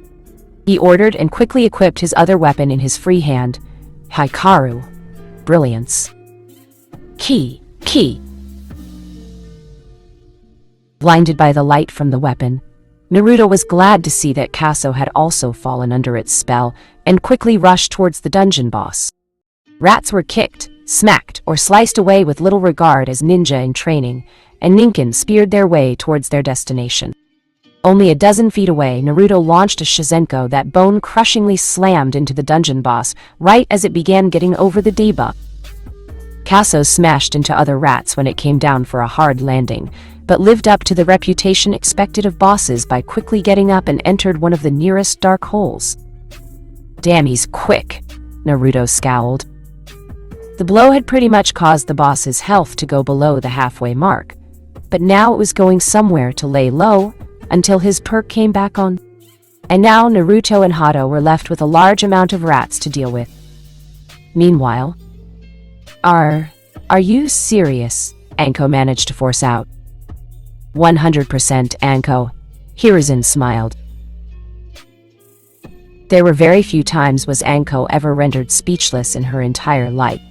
Up until now, the most memorable of which had been when Orochimaru of the Sannin had chosen her to be his apprentice. A decision she'd later come to regret, mind you. Another being when Shien learned that the famed Yondain Hokage, a man who pulled Konoha's ass out of the fire when all seemed lost, died during the Kyuubi no Yoko incident. Naruto's ability to live his life as a video game, something that if she was being honest was still taking her some getting used to. Being one of the more recent and currently the most recent one, was her being wide-eyed and staring in disbelief at the new vest she was now holding. Hokage-sama, I don't, thank you, she could only say. Hiruzen merely continued to smile. Knowing emotions with Anko were never easy. But after seeing everything she did through his crystal ball and how far Naruto had come under such a short amount of time, the Sandaime believed he knew he was making the right choice. While some are against it, I am Hokage, and you've earned your promotion to Jonin. Jonin. Even hearing it and replaying it in her mind over and over again, this had been the very last thing she expected when she had been summoned to his office. Honestly, Anko thought the man merely wanted her report on the border patrol. Getting promoted to Jonin was the farthest thing she believed would occur. Hokage-sama, thank you. The man chuckled a bit at the repeat. Like I said, you've earned it, Anko. The man smiled even more when he saw her try to discreetly wipe away a tear. Now then, I know it's early, but have you considered what we discussed before we left? The discussion he referred to had been Anko becoming a Jonin sensei. While full-fledged Jonin were often in that position, generally the more experienced ones.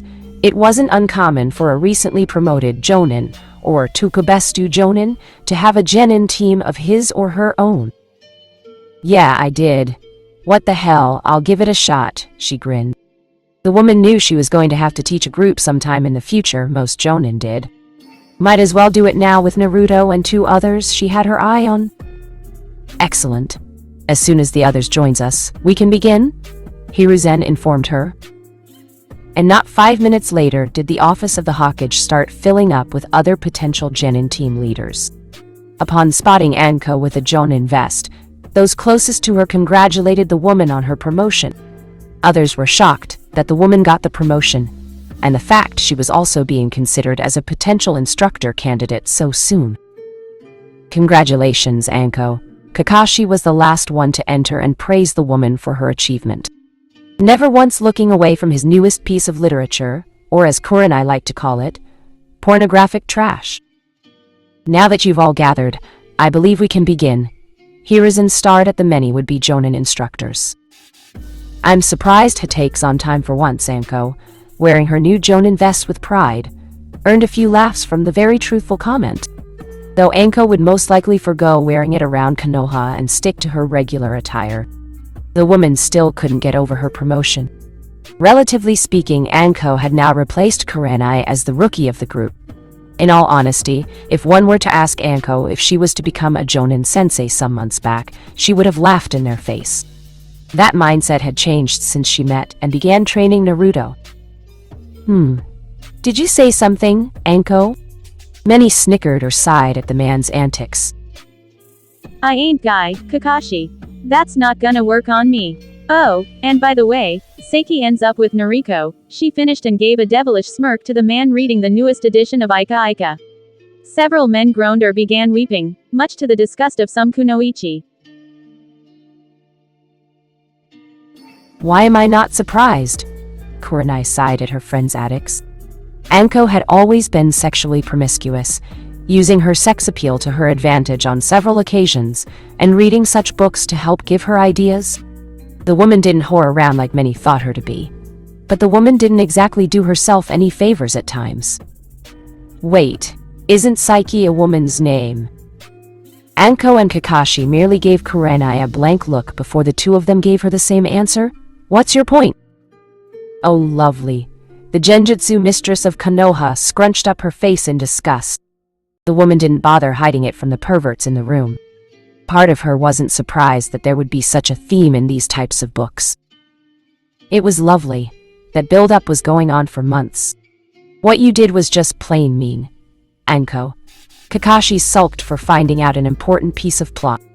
He'd still read it, but it wouldn't be as thrilling. Man, that's just sad, Asuma chuckled. I wouldn't talk if I were you, Asuma, Anko shot back, and the man stiffened. Even more so when he saw Kurenai's subtlety shifting her gaze towards him, out of the corner of her judging crimson eyes, as I recall. Don't you also? Aha-da! The man covered Anko's face before she could finish. Though it didn't stop Kurenai from scowling at the man. Now, I don't know what you're talking about. You can lick my hand all you want, I'm not gonna ook. The man took his hand away, a bite mark firmly visible on the palm. Tasty but, plah. I could do without the ashy aftertaste. Even then Anko licked her lips and made several jonin in the room shudder. While looking impassive at the events happening before him, Hiruzen mentally wept at the unfairness of it all. The man not only had just gotten the book from his student, but also only just recently started reading it, damn it. Anko. Getting the room back under order, Hiruzen began the meeting once more. Settle down, everyone. Now then. As you all know, the Academy graduation ceremony is less than a few months away. All of you were given a report of the potential future genin the Academy has to offer. Do any of you have suggestions on who you want? I do. Anko jumped up and down, her arm waving in the air like a child. Yes, Anko.